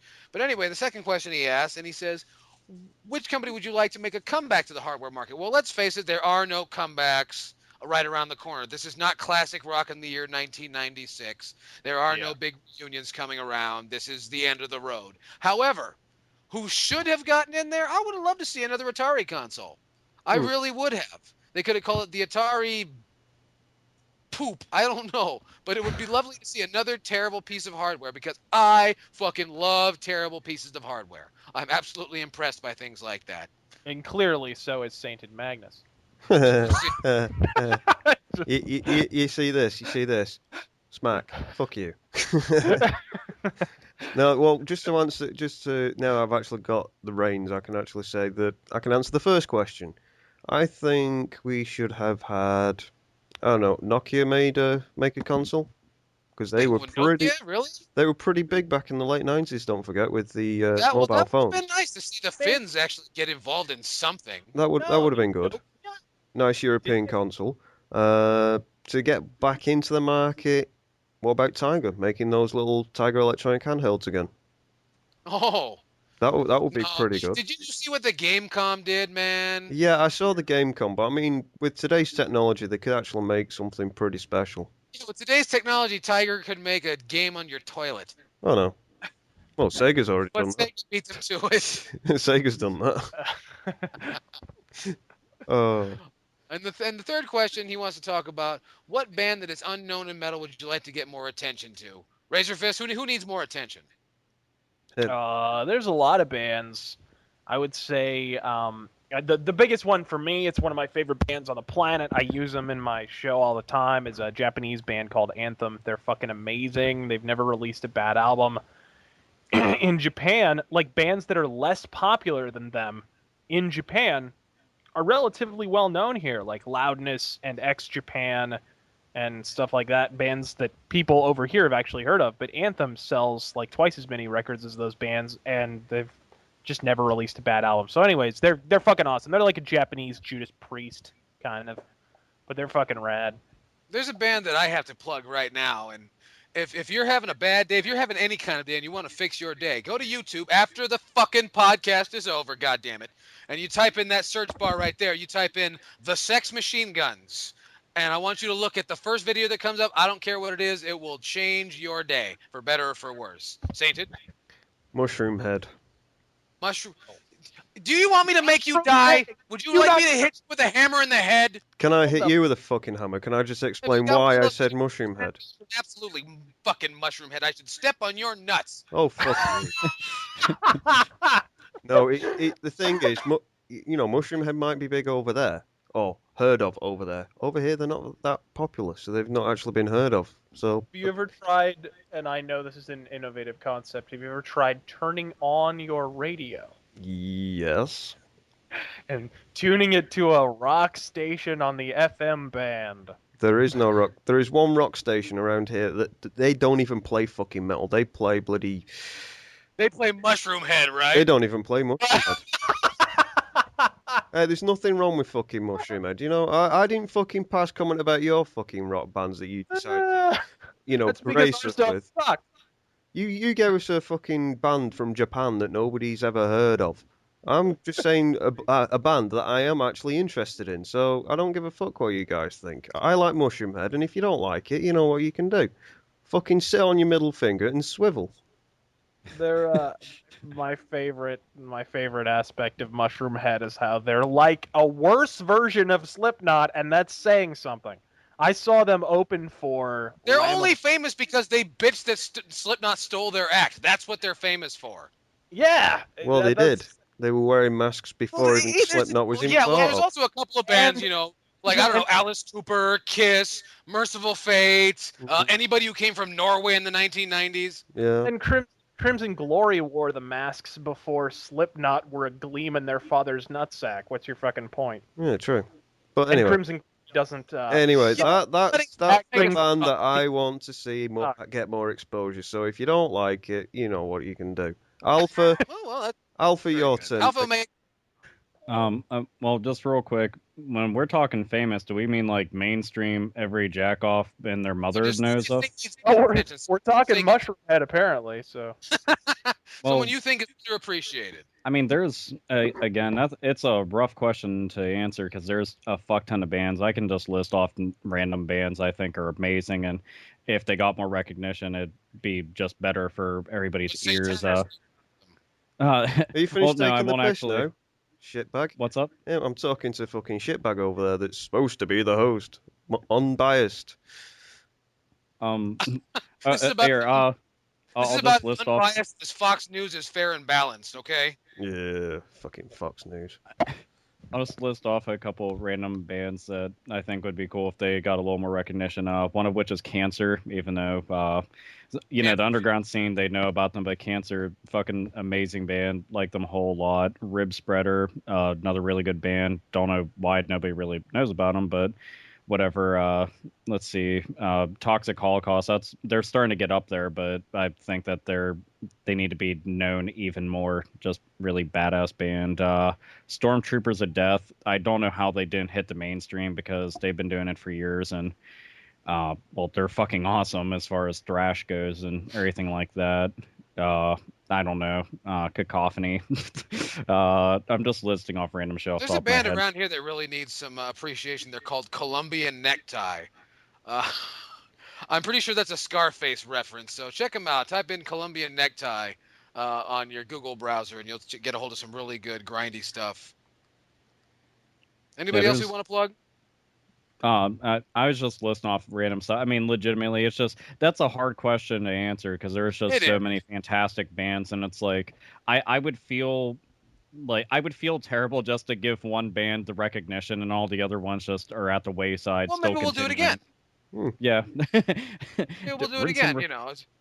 But yeah, there's a lot of bands, but there is a couple that I would list And if off. you got a band and you want us to plug your band, send us a link, send us something over to hatebitpodcast@gmail.com, and we just might shit all over it just for you. And if you have dubstep, like I saad earlier, we will shit all over you and then light you on fire. I'll just light them on fire. Don't need to shit on them. Well, you shit on them first, you won't burn your asshole after you light them on fire. So, just in case you change your mind halfway through. Like you set them on fire. I really wish I would have shit on them. Damn. Anyway, and then he has one more addendum to his third question, which was, what old school metal band do you think should have stopped long ago? Oh, fuck. I'm going to get a lot of hate for this, but I'm going to say, Metallica. But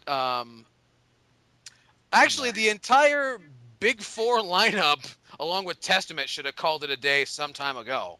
I'm glad you said Testament.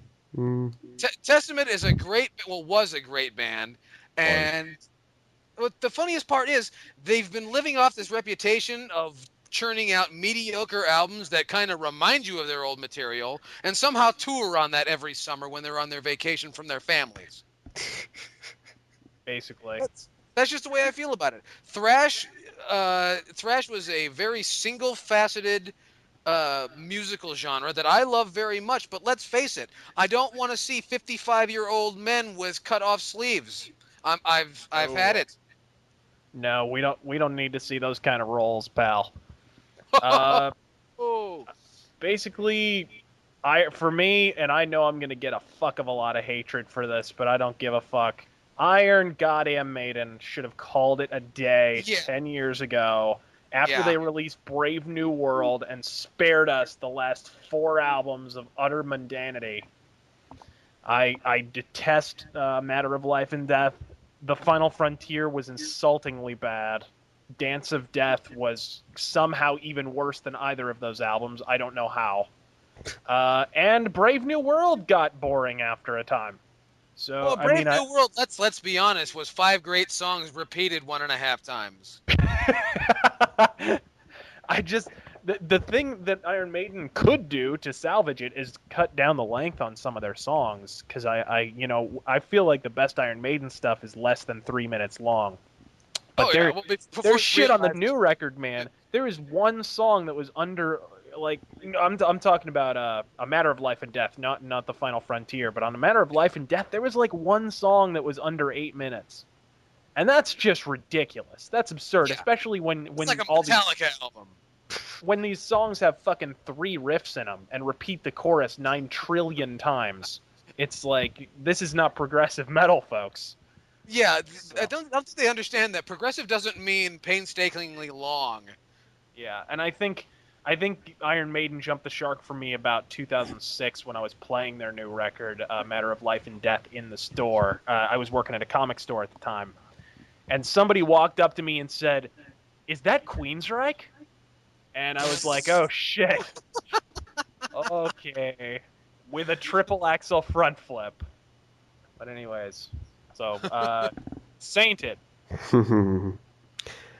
All these fucking bands that claim to be copies of the original bands, like there's one over here called High on Maiden. Huh? Those sorts of bands, tribute bands. Oh god, like the Iron Maidens. The Iron Maiden tribute Oh bands. my goodness. We're like a terrible version of Maiden, but look at our boobs. The actual Led. They've actually got a Led Zeppelin clone called Led Zeppelin, and it's spelled Lead Zeppelin. Wow. I know. Some of these imaginative fucking titles. I'd like to see all those sorts of bands gone. You know what's funny? There's actually a band in the Western United States. I'm sure Razorfist heard of them. They're a Beatles tribute called the Fab Four, and they have been around 2.5 times as long as the Beatles were actually together. Yeah. That's hilarious. They play at every casino known to man, basically. Is their thing. Oh yeah. Yeah, and Elvis fucking copies as well. Jesus, how many of them are there? They're like fucking. There's like an epidemic. Seriously, Elvis impersonating is a national pastime, my friend. You don't seem to understand that. Oh. Seriously though, Elvis didn't work that hard when he was alive. Oh no. Now he's showing up at frickin' bar mitzvahs and shit. Come on. He's a theme for ministers in Las Vegas, man. It's unbelievable. Well, they got a church now. So. The Alpha. church. Alpha, Elvis. your turn, mate. Go for it. Aye, Alpha. So I'm gonna go with a band that I want to quit, and I just want to add in 2 cents on 2 other bands real quick. The band that I really wish would have quit, I mean, years ago, and actually they really should, is Megadeth. Yes. Megadeth hasn't been relevant in years. Megadeth hasn't been thrash, and since I was in fucking grade school. I just love how Dave Mustaine figured that getting involved with Alex Jones was his ticket back to validity. I really want to sit him down. My career suffering. September 11th was an inside job. Ah! He's just a confusing fucking human being. I understand, like, Megadeth is a big deal, and is an important pinnacle of, like, the entire fucking metal community and fucking music and all the other shit, but it's just like, dude, you haven't sounded like Megadeth in years. So just call yourself something else or fucking hang it up. For the last 12 years, man. Yeah, I don't understand it. The one thing that's always bothered me about Megadeth is, like, I felt like they could have some good songs if Dave Mustaine had swallowed his ego for 5 goddamn seconds and become a guitarist instead of a singer. No, never happened. If they had just hired a damn singer, they would have been amazing. But they didn't. There's two You bands. forget Dave Mustaine was writing the songs too, so they were fucked either way. Yeah. I might catch some shit for both of these bands, but keep in mind I'm talking off their last efforts, which I feel if they continue down the path rather of their last records that both of these respective bands have released, I just say call it a day. The first band is Opeth. Their last Jesus album Christ. made me want to put a bullet into my fucking cranium. And keep in mind, I'm actually a pretty big fan of them. If you like them or hate them, that's whatever. But the thing is, I actually have liked the band for years and years. I've seen them multiple times. Met the guys, very nice people and everything. But the last album was painstakingly fucking shitty. To the point that I literally just could not listen to it. Never happened to me before with any of the other stuff. The band, other than Opeth, is Morbid Angel. Their last effort, and keep in mind, Morbid Angel is one of my all-time favorite bands, and that's actually the truth. Their last CD, though, I don't know what the fuck happened there, but it was bad. It was very, very bad. I think if you like or hate them, that's whatever. But it just the last album for both of those bands, I just hope that they learned their lesson and will just do the right thing and not sound like that anymore. I'm sorry. I think Morbid Angel Suckitude just turned Yellkaos into a zombie. Yeah, I've no got the M brain. virus now. Mustaine virus. Contracted Morbid. the T virus, the D bag virus. But anyways, Oh.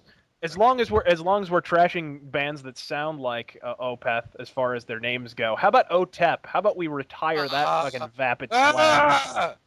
How about we make that bitch take her place in the fucking unemployment line? Or in the kitchen. The only real major good thing I can say about OTEP is she's smoking fucking hot. So yeah. And that's all the Stolen dick, man. What's up?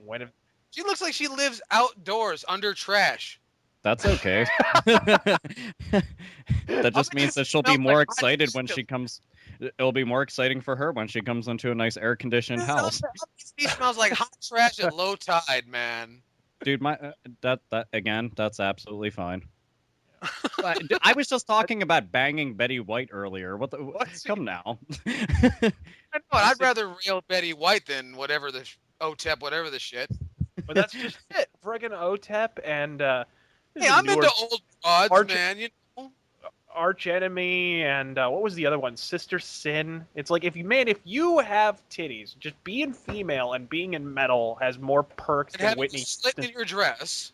What? And having a slit in your dress, apparently that's the key to success. Yeah, I don't know. None of them wear dresses. What the fuck are you talking about? You shitting me? Have you seen all this fucking operatic bullshit like Nightwish and like whatever? That's fucking huge. Like Tristania or like. Yeah. Are you fucking kidding? Oh, right. Okay. Elf chicks are hot now. All right. I don't know. There's a lot of people that fap the fucking World of Warcraft stuff. So and Felicia Day's little Dragon Age 2 spinoff. Yeah. Anyways, continuing the fuck on. Yeah. So anyway, yeah, there's a bunch of old fucking bands that really need to get the fuck out of here. Motorhead is not one of them, though. Motorhead can stay as long as they like. In fact, I would pay to see Lemmy just sneer at me for a few minutes. And he would. Do you realize that if Lemmy were just to talk like, because he doesn't really make much sense when he's on stage. When he's in interviews, he's, very poignant and very on topic. But when he's talking in between songs, if he would just sneer at the audience, that's worth $10 right there. Yeah, pretty much.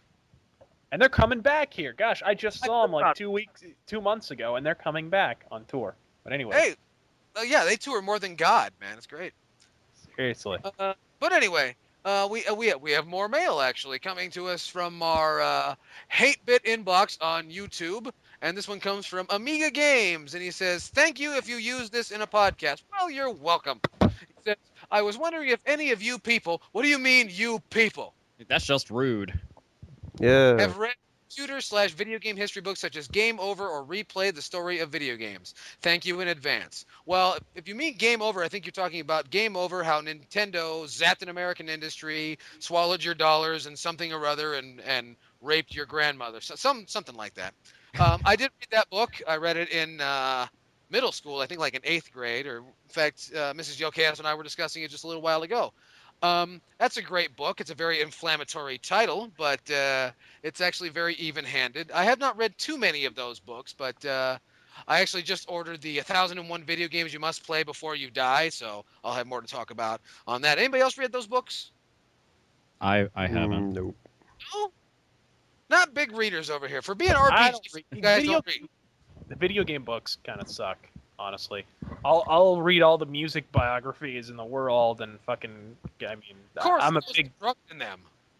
I'm a big time reader, but just fucking video game books are. A lot of them are like.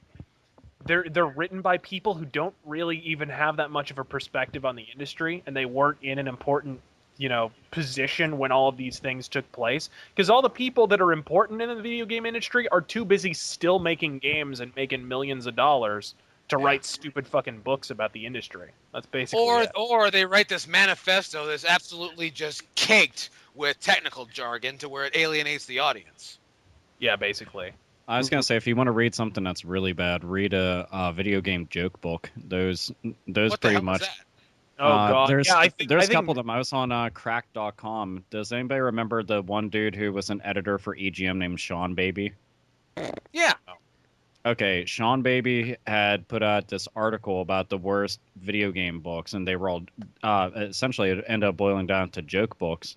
And they're fucking horrendous. It's basically, imagine taking one of your relatives, like an older relative, and they're middle-aged, and telling them that you show them up the cover of Pac-Man and show them the cover of Mario, and then they just go and devise fucking jokes based off of what they see, but they don't understand anything about the games.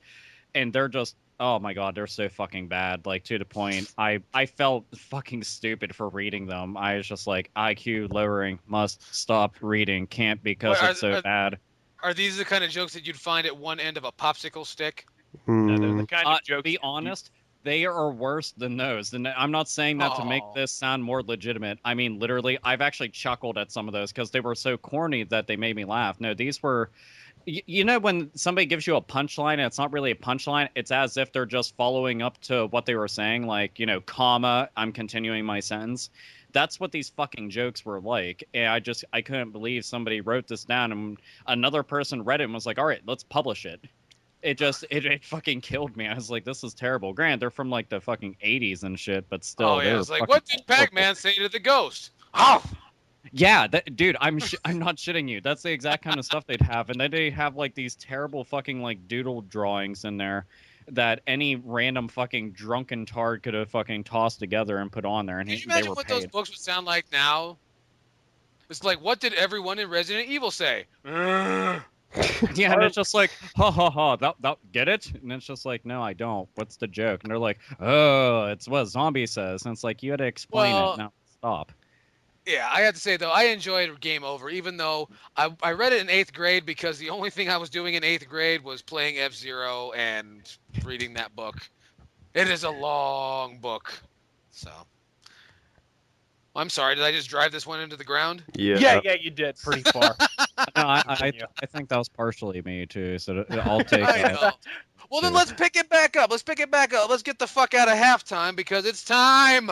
It's time to talk about the conference that everyone has been talking about. I said it on my live cast. I've said it for the last few months. Nintendo was bringing out the big guns this time, and I felt bad for Sony, and I felt bad for Microsoft, because I knew that there was going to be no competition. Nintendo was coming out, all guns blazing, going to fuck shit up, and they did not a goddamn thing. He went straight creature mode. He went into full on ring wraith mode. Just absolutely.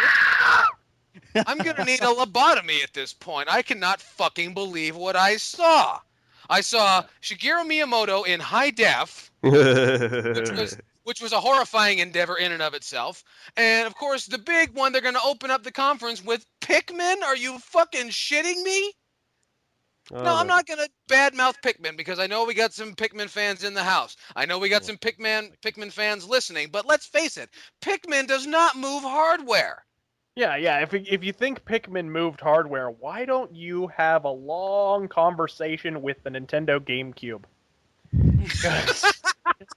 Pikmin did exactly jack and shit to move Yeah. that poor console. Yeah, And Pikmin is not the killer app, the showstopper. Pikmin is what's called a life preserver. Pikmin is what prevented the GameCube from completely drowning. Okay, that was a last ditch effort, and you put that up front, that spells trouble. They put it I up mean, front. a lot went on at this conference, and I watched it, and in fact, Alpha Omega Sin and I were talking all that day, and I said, "Don't tell me what's going to happen. I'm going to watch it." And so I sat down, I watched it, and I got a drink, and I got some, I think I got some M&Ms or something, and I was excited because I've been watching E3 for a long time, and this time because the last E3 was not that bad, and I figured with yes, it all fucking would you was. hold on for a second, 2011. goddamn. Hold on for a second. Ugh. Well, let's face it. The fact of the matter is, before we get too far into this, Nintendo is not ready for a new console. That's the plain fact of the matter.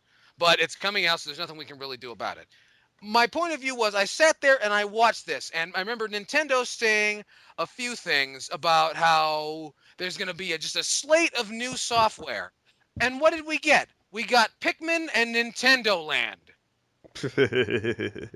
I don't think there's anything else I missed, or did I? You missed out the 3 Mario games that they mentioned. The 3 Right. fucking Mario, not to mention the Luigi's Mansion they promised me a fucking year and a half ago. Has that happened before? Aside from, has there ever been a time when the same fucking title has been hyped at 2 consecutive E3s? Yeah, Final Fantasy 13 Versus? yeah. Oh god, Okay. that's at like 5 consecutive. Jesus Christ, when is that game coming out? Never. Metal Gear Solid 4 was hyped like that. Gran Turismo 5 was hyped like that. Okay, Boy, what's the correlating? Oh, don't start. What's the correlation between all those titles? Well, the big titles on the PlayStation 3, which actually do sell. A bunch of lame Japanese games that were fashionable in 1998 coming out for a system that isn't selling. Right. But back to what Chaos was saying, the one thing that they toted quite a bit, and me and Chaos talked about this a bunch last night actually. The thing that they brought up numerous times, multiple times. Okay, if I'm not mistaken, I think they brought up 3 separate times throughout the entire duration of their 1-hour conference was the Nintendo Land. And you know what Nintendo Land is? It's Wii fucking Sports. That's it. It's Wii Sports. You were getting Wii Sports, and the only real good thing about it is this time around, it doesn't seem like it's just a demo. They're actually taking the time to put Nintendo characters into it, so it looks a little more interesting. But the fact is, it's just a bunch of demo games so that you can see all the features that the Nintendo Wii U and its new controller are capable of. That's all fine and good, but you cannot dedicate that much fucking time to Nintendo Land because it's just a fucking demo. That's it.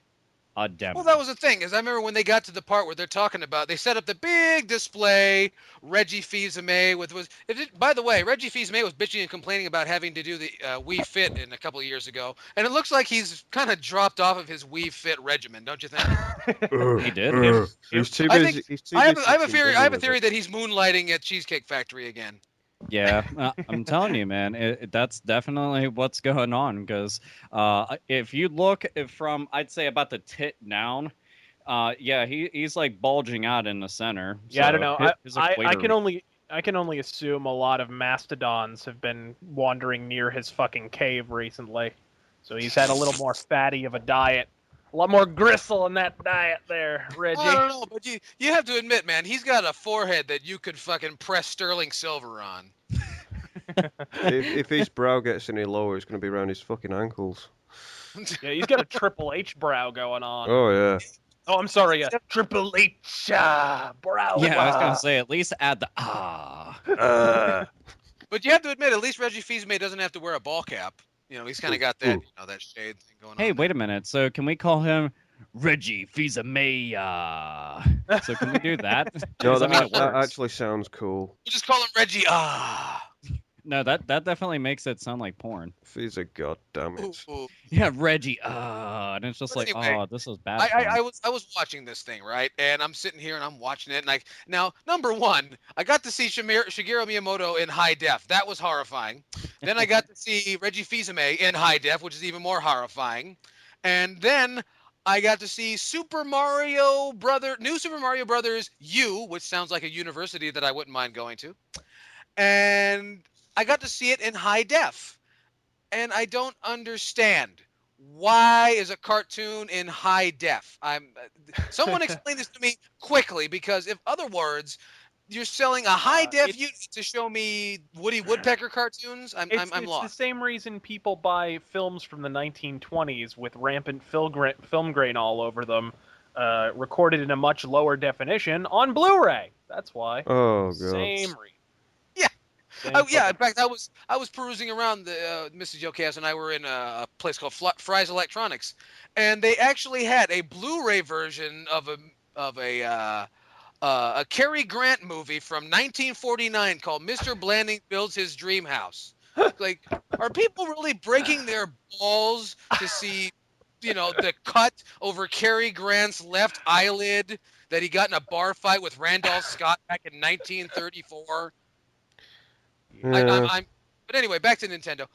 Yeah, so Super Mario in high def. I don't get it. My point of view is everything that was displayed this is nothing that the Wii could not handle, which harkens back to my argument. But both the PlayStation 3 and the Wii have not done what apparently they were capable of. No, they're still. Even though this console generation, they're already slating it as fucking over. The PlayStation 3 is still capable of playing games. The Xbox 360 is still sort of capable of playing games, and the Wii The Xbox is 360 capable of playing play games. Look at fucking Skyward Sword. That thing is an absolute fucking masterpiece in terms of visuals. And they all could have looked like that. Yeah, they could have all looked like that from day fucking one.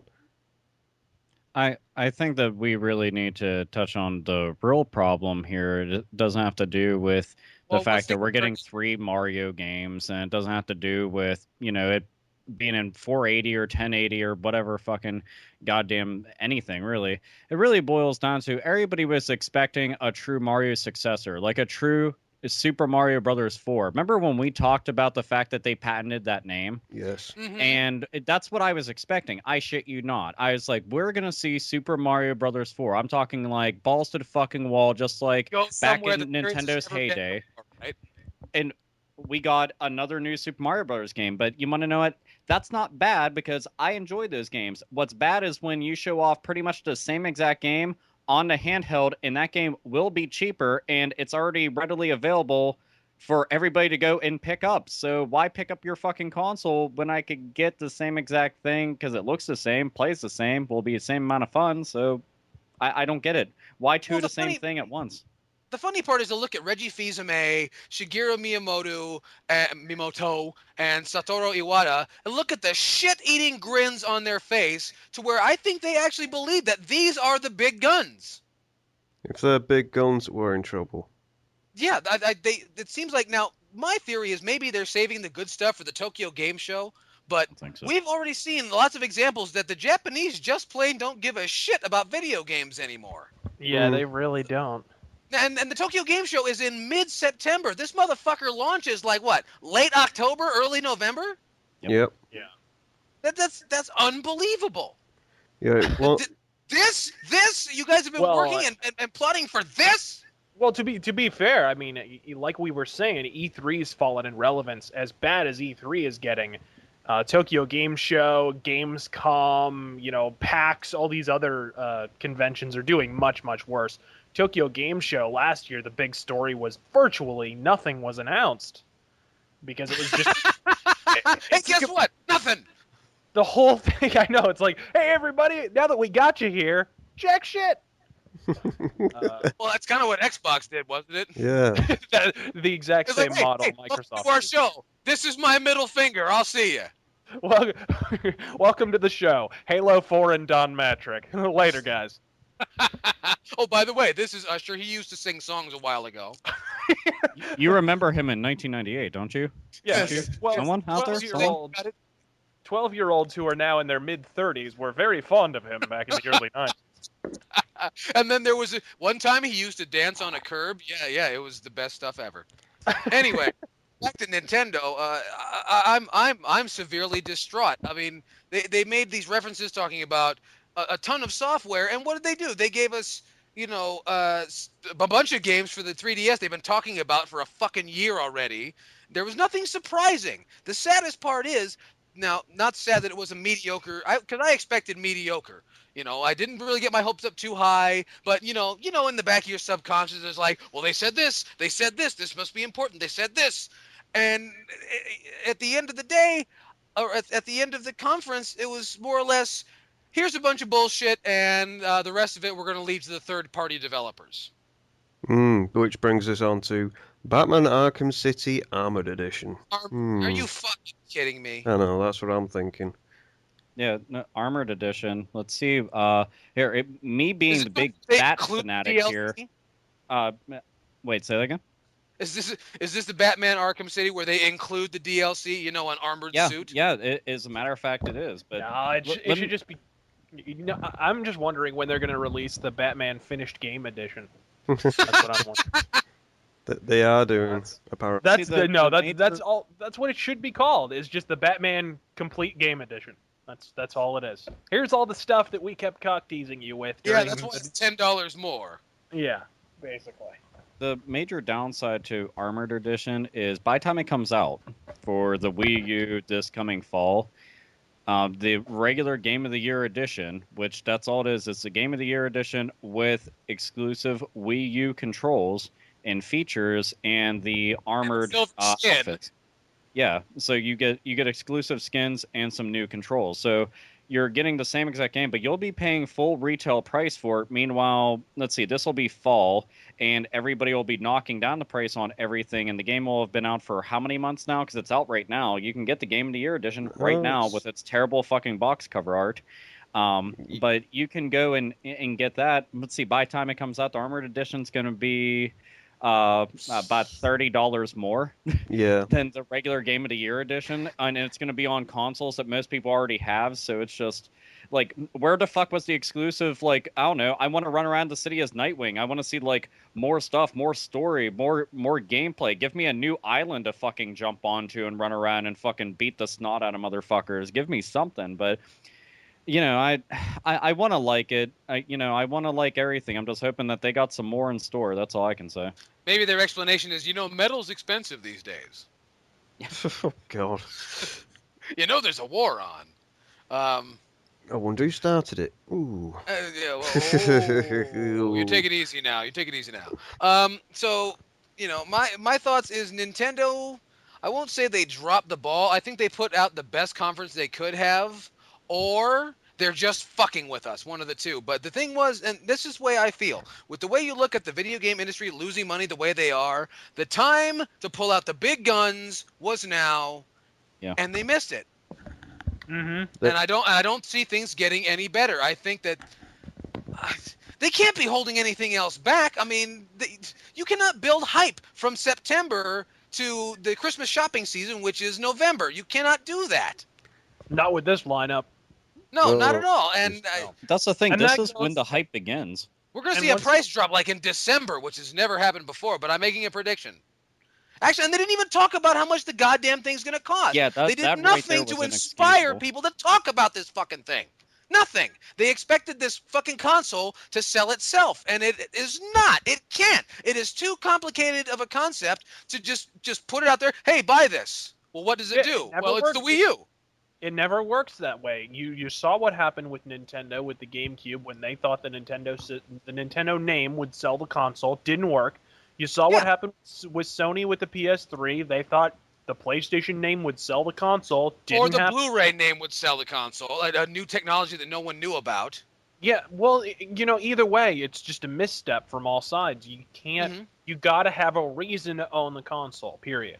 You've got to have an explanation for what it is. Because a lot of people still think it's just a fucking tablet controller that hooks up to your Wii. And it doesn't. Yeah, people actually think the Wii U is just a controller. I've talked to people, mind you, they're somewhat savvy within the whole gaming thing. and they really thought the Wii U is just a controller. It's just a new thing for the Nintendo Wii, Yeah, well, and you they know, were so just going to buy the to- controller. Yeah, I'm sure they're going to find a way to put Skype on it and all these video calling features. But you have to realize that the people they're pushing it at don't know what Skype is. I know. The thing is that Nintendo are doing things wrong. The launch lineup, for example, is wrong. Not announcing a price is wrong. Because if I want to buy a new console on release, I want to know how much fucking money I am going to have to be saving or spending to buy the fucking hardware. I don't want a price literally fucking 3 days before the damn thing's coming out and say, oh, you need, I don't know, $400 for a fucking Nintendo. I don't Well- want to pay that. I want to be able to fucking plan ahead. A lot of people are financially struggling at the People moment. are and broke, yeah, but they need at to the get that chance to save up. Well, at the same time, you have to understand that the whole purpose of conferences is to displace any myths, to explain your technology, to remove any confusion. And they've think the done quite phrase- the opposite and made everything worse. I'm Yeah. just as confused about Nintendo than I was when the fucking conference started. If Yeah, not we more still so. don't have a definitive price point. We have one rumor that was leaked. We don't have a We have definitive killer price app. for that Wii What U. killer app? Exactly. We have nothing. Nothing. Absolutely nothing. Super Mario 4. That could have been. That was the one. And that's what I thought. That's what you thought. That's what you thought. And that's what you thought, Limey. That they were going to bring this thing and it was going to be gangbusters. And what has it done? Now I'm just like, I'm a Nintendo fan and I don't get this. Well, one thing that I wanted from the Nintendo, for the Wii U, is I wanted that Mario title that would use the features and show you the features. Instead, we get a repackaged new Super Mario Brothers Wii with social features on it. That's part all of it is. It's just part of social this- features. Part of the problem may just be how exotic the tech is, and that's a familiar problem. I mean, like you're more of a Sony fan. A lot of Sony's problem with the PS3 was that the tech was so exotic, and third-party developers had problems developing for it initially. A lot of them still have problems developing for it. But Go on. But the Wii U is so much more exotic with that tablet controller. It's going to be up to first-party Nintendo to show these third-party developers what they can actually do with their platform, and they're not doing it. There's They're nothing the same there. mistake they made with Wii. Yeah, absolutely the Wii nothing all over there. again. Yeah. Although they did show off the new color of the Wii U in black, which actually looks pretty nice. That is Everything kind of looks neat. We have to try and get some ray of hope from Nintendo. Hey, take Wesley Snipes' advice. Always bet on black. There we go. Here's one thing I can say about E3 in general. I can say this about Sony, Microsoft, Nintendo, and any third-party fucks that decide to show up to show off their wares. And that's everybody, every single fucking person that attends and that watches and that reads about this shit, reads for one reason. They want to know what new games are coming out. People want to be shocked, awed, and surprised. Nobody was shocked. Nobody was surprised. Nobody was awed. I mean, 90% of stuff that was showed off was stuff people were already familiarized with. Yeah, well, on And top of Nintendo the fact, was supposed to come out and really, they were supposed to sell the system right Oh, yeah. there. And you want to know what fucking kills me the most is this was like they were handed E3 on a platter. That's not a Yeah. joke. That's not somebody like, oh, you're just being a fan. No, I'm not being a fanboy. I mean, literally, when you have a new console and your competition doesn't, you pretty much are given a fucking free pass to absolutely fucking own. everybody And was that's all scared there is to it. death. They fucking did. They didn't pull through. I mean, Pikmin 3 looks amazing. I like Pikmin a lot.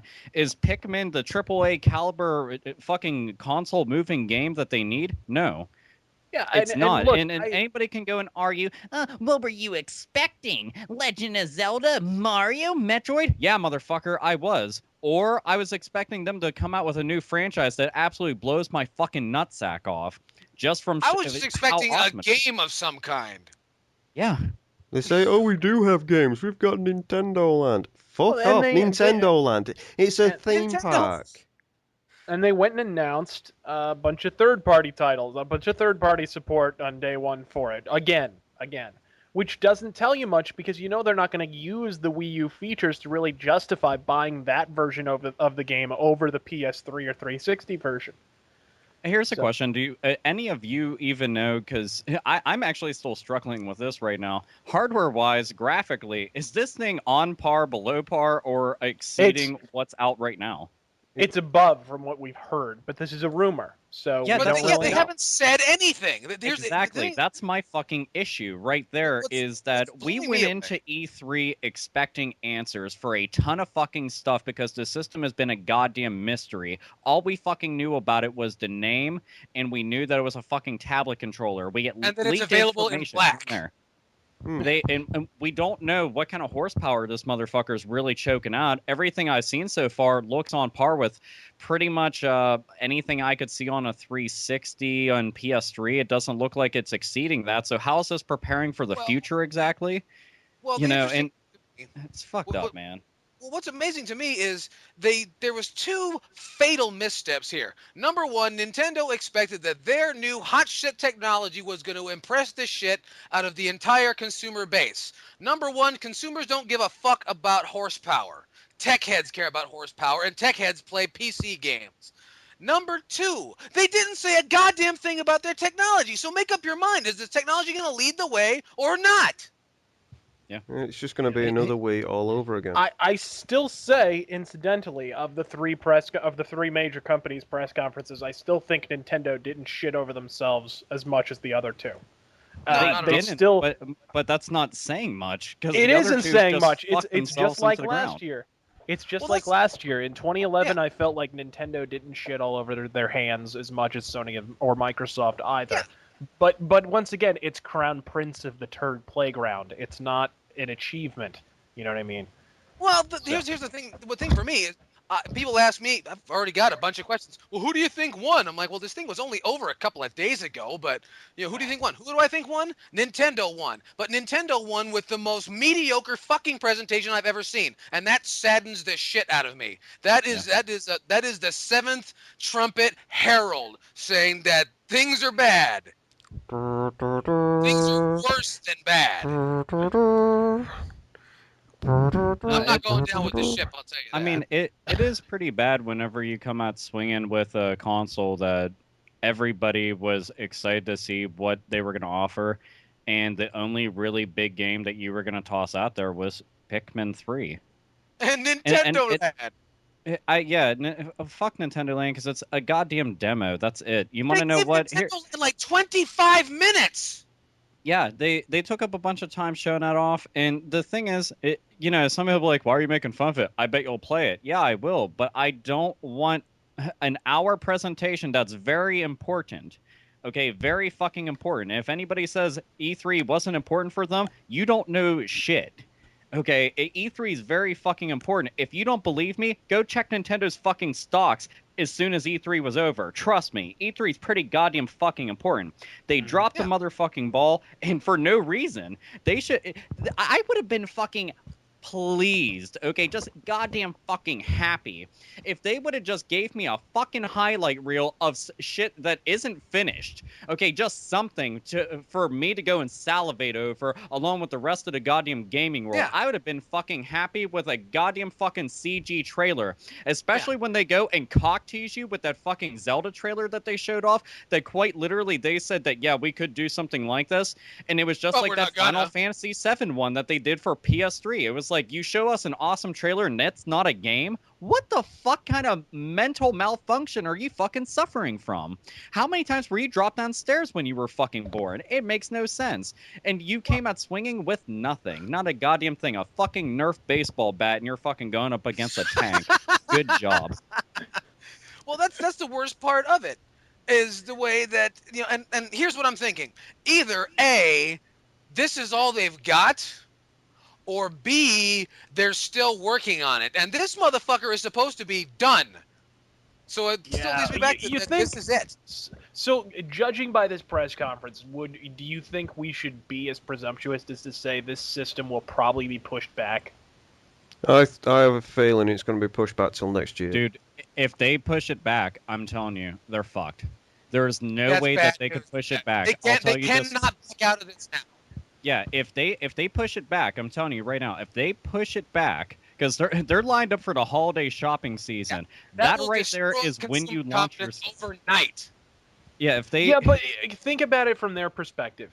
Okay. Sony and Microsoft may be working on their next consoles, but I don't think their next consoles are going to be out next Christmas season. No, I don't think they're they can not get. ready. I don't think they can get their shit together that quickly. So I don't think either way, the Wii U is going to have a shopping season all to itself, whether it comes this year or next year. I think at this point the smartest move is to push it back because you need to get more software support, you need to educate your consumer base more, and you need to get a goddamn price point that makes sense. The thing is, that's a double-edged sword right there. If you go and push it back with what you're saying does make sense, and it's very fucking sound advice from a business standpoint and from even a provided we consumer were in a standpoint. stable market, which we are not. But here's the thing: if they went and they pushed it back, all the people that were very impressed with everything, despite the fact that it was fucking very mediocre, everybody that was on board with this is gonna be pissed. I mean, very pissed. And there's a lot of people that will just straight up say, "No, I'm not buying it now. You fucking pushed it back. Fuck you. I'm taking my business elsewhere. I'll go pick up a PS3 or a 360 or some shit. You know, I'll pick up a Vita or a 3DS. I was gonna buy your system, but sorry, I went and put my money into something else." And when you were saying about the next console and everything from Microsoft and Sony, I can almost fucking bet that Microsoft, at the very least, out of the fucking two, Microsoft is going to bring out their system next year. I only say that because they've talked to numerous developers that have said that, yeah, we've had our hands on the fucking tech, blah, blah, blah. Whether they were blowing smoke up everybody's asses or not, I mean, Microsoft is, they're in the fucking zone right now to put out a new console. As a matter of fact, out of all three, they should have been putting out their new console, and that shit's fucking on life support right now. Yeah, that's the thing with the 360 though. It's a 7-year-old system. It's about Exactly. time they announced saying, right, we are developing a new console. It's Well, got God, double they're the, all freaking ancient. 360 7 years. Wii and PS3 6 years. 6 years. And the This Wii is is technically ridiculous. a fucking GameCube. yeah, it's I two know. GameCubes glued It's together. double the GameCube, motherfucker. It's two Yeah, so the GameCubes GameCube- glued Okay, together. If It's that the thing's GameCube. double the fucking GameCube, then my dick stretches around the fucking planet. Mm. Because the thing is, that thing can pump out the same exact goddamn graphics that the fucking GameCube can. You know, and this is me talking shit on the Wii. This is just a fucking fact. You can look at the games side by side. Seriously. No, but You know. technologically, it is just two GameCubes. Yeah, but that's the thing. Like, literally, the Wii was underpowered going into the fucking market, and what I feel like right now is that them bringing this out, I'm worried that they're bringing out a back-to-back underpowered console. You know, granted, this isn't saying, oh, graphics matter, blah, blah, blah. But the thing is, it does matter to all the fucking third-party developers that are going to be making a bunch of games and are like, I'm sorry, but I'm not putting a bogged-down version of the game on your system, so you're But- going to but get think left about out it, though. again. Think about it, though. The way games are going, games are becoming more simplistic again. And I think the era of all cinematics is kind of coming to a close. And I think simpler games will prevail. Now, how you're going to justify $60 fucking for simpler games, I have no idea. Oh, But- dude, and that's another thing. The fact that they didn't give a fucking price tag on their games. That's another thing. I was Yeah. just like, Yeah. fucking serious. Like, is it $50 like with the Wii? Is it $60? And what's I think they're crazy just is, assuming. I was gonna say, did you guys see that fucking weird thing on GameStop? All the Wii U games they have listed on there were listed at $99.99. Yeah, I like the fact that they assume that they're gonna, some stupid idiot's gonna pay $100 for a fucking game for the Wii U. Yeah, Though- I mean, I've been telling people left and right, there's no fucking way, and the only reason why I could justify that is because I went on to Amazon, saw the games for $60. There was one exception, though, and somebody pointed this out to me, and I was like, there's no way. I scrolled down, lo and behold, Pikmin 3 was sitting on Amazon.com for $99.99. So that has me really fucking confused right now. GameStop has everything listed at $99.99. Amazon has everything listed at $60 with the exception of one game at $99.99. And the system doesn't have any official price tag whatsoever, even though it's coming out this fall. So what the fuck? If Like, were any Nintendo of was these companies smart- fucking prepared going into E3 whatsoever? Was everybody just fucking on a big drinking binge for months before fucking E3? I don't get it. See, if Nintendo were smart, what they do is they drop all the first release 3DS games down to $34.99 instead of $39.99.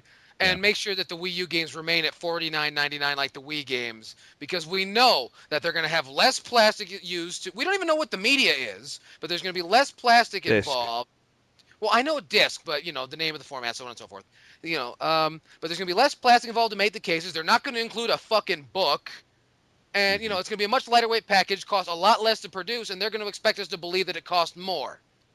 Nonsense. Hmm. No, I'm sure development costs whatever, but you know what? It's time for you motherfuckers to cinch up your goddamn belts. Everyone else has. I think it's your turn.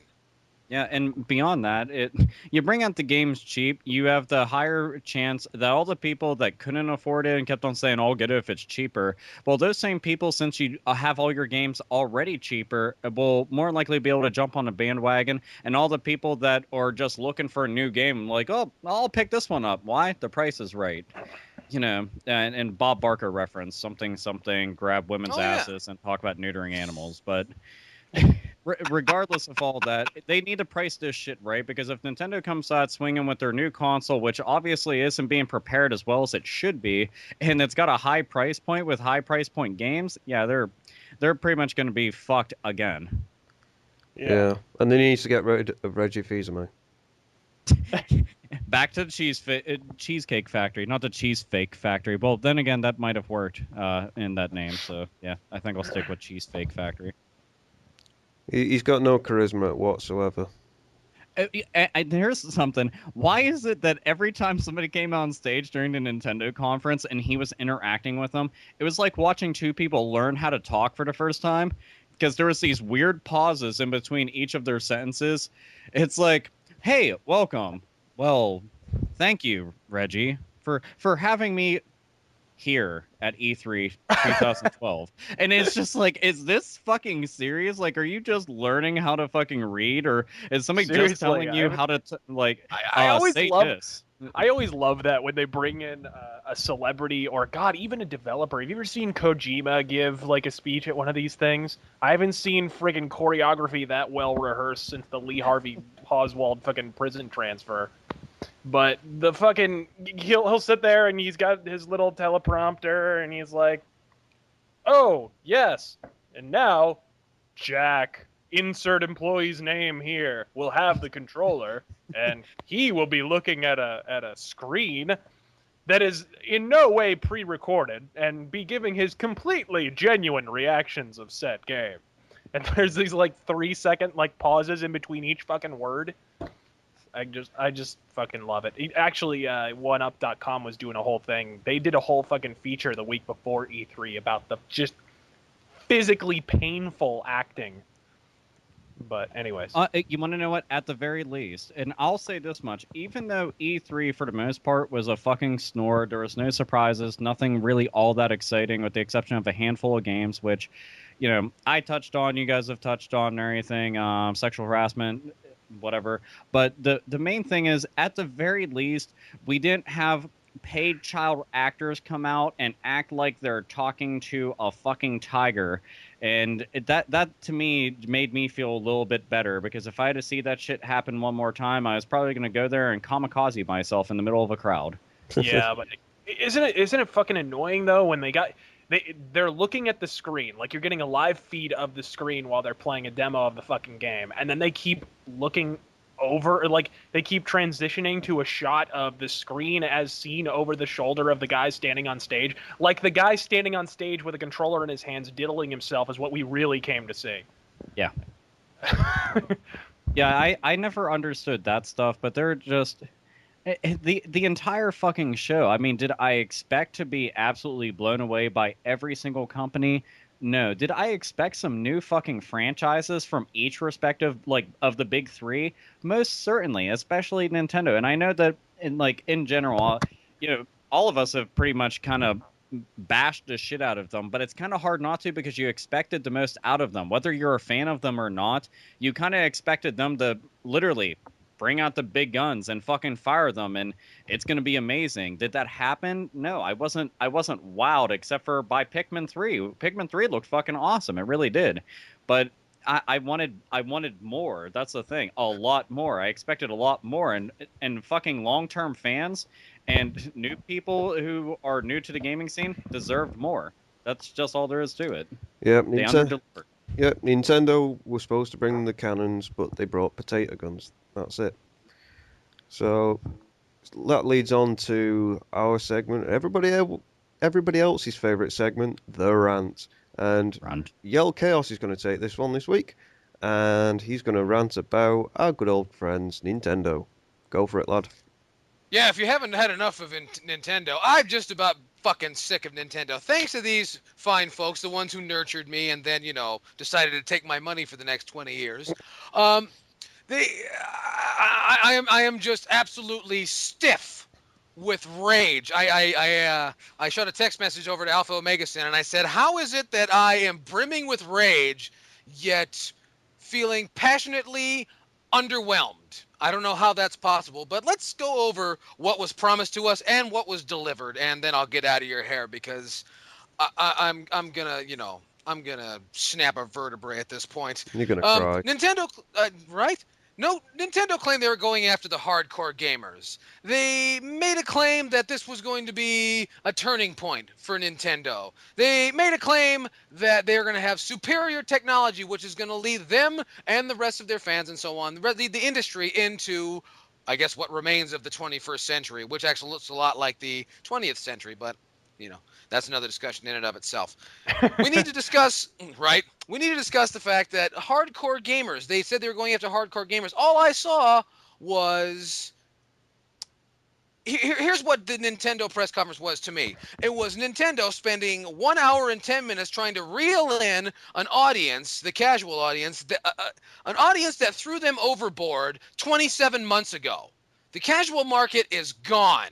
All right, that whole cutesy thing with the Wii has basically whittled down all to but a murmur. The Wii was a fad. Make no mistake, I love the Wii and I find it to be a very on par. In fact, I'm going to go with more so than par. It's a fantastic gaming machine provided you're in that sort of mode. But the fact remains it spent a good amount of its life as a fad, and now it's kind of been trolling the bottom ever since. There's been some great titles out there, but if you don't own one, which most people don't care about, I mean, even Alpha Omega Sin, he loves the Wii, and we had a discussion. He said, I don't know when I played the Wii last, which goes to show how much reason there is to still break out this machine. Yep. Right, but that's what it was. So they decided to try and reel in the casual fans who don't give a shit anymore and are on to Angry Birds on their iPhone now. And apparently this was going to save them somehow. And they left the aftermath for the third parties, the Batman game. And mind you, I'm kind of excited about the Zombie U. I want to see a little more about it. But then there's Rayman Legends, which I would not strike as a hardcore game. But once again, when I hear hardcore, I think of someone getting fucked in the ass. So I cannot believe this, that they had this, and we've already gone over this, but I'm going to reiterate it some more. They had it. They had a chance to turn everybody on their ear, and they gave us just a bunch of tech demos sewn together at the ends. And I am very underwhelmed and yet very depressed by this. I cannot believe what I'm hearing. Now, am I a sucker? Am I going to get the Wii U when it comes out? If the price is right, yeah. But you bet your ass I'm going to be one of those stupid suckers. Because don't get me wrong. Nintendo Land looks fun. Game & Wario looks fun. Rayman Legends looks like a lot of fun. But Tank. Tank. Project P100 looks like a lot of fun. But I have to admit to myself, this is nothing that the original Wii couldn't do. So I ask you, hate fans, let me know. Make me feel better. Do something. Tell me, does a more advanced machine really make for better games? I'm Yellkaos. Way, there we go. You really need your own version of Godspeed at the end. Yeah, you do. It's like the exclamation point at the end of said rant. Well, that's what I'm Yellkaos is, I'm Yellkaos. I'm Yellkaos, blow it out your ass. Hey, if it worked for Cronkite, it can work for me, all right? You gotta tell all the fans to stay classy. Stay classy, YouTube. Because we are the classiest motherfucking gaming podcast. But I'm not in all San Diego right it's now. It's true. We're all wearing. You guys can't see it right now, but we're all wearing cravats. Yes. Yes. And they're all black. It's San Diego. Sandia means a whale's vagina, I heard. Very well versed in this. Yeah, Cravats but anyway, it's time for us to conclude because we've had you guys for far too long. We appreciate you tuning into the Hate Bit podcast for the HBP E3 damage report. So overall, the way I see it, and if anyone wants to argue with me, please do in the comments below. But I feel that Xbox might as well have not shown up. Sony really needs to stop copying Nintendo, and Nintendo really needs to stop copying Sony. Sainted? I agree. The way I wrapped it up, the E3 videos that I did for the podcast channel, I wrapped up with Nintendo at the top with the same reasons we've been mentioning, that they had new hardware. That's the only reason they're at the top.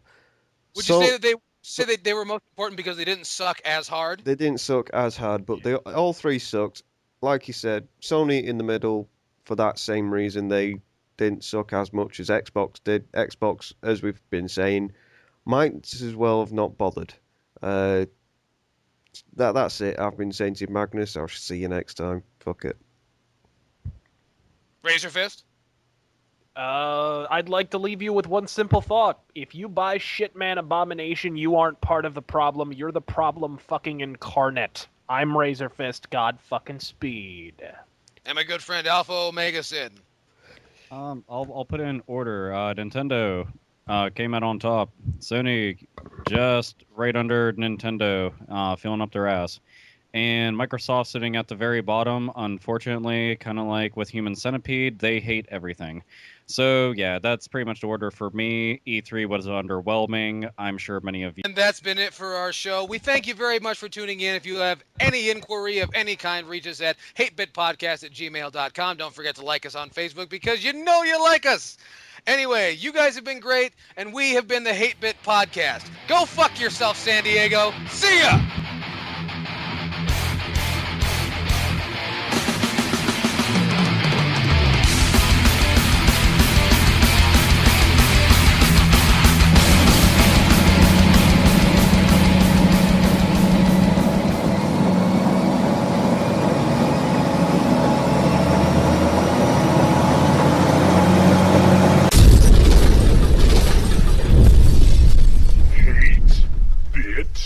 Podcast.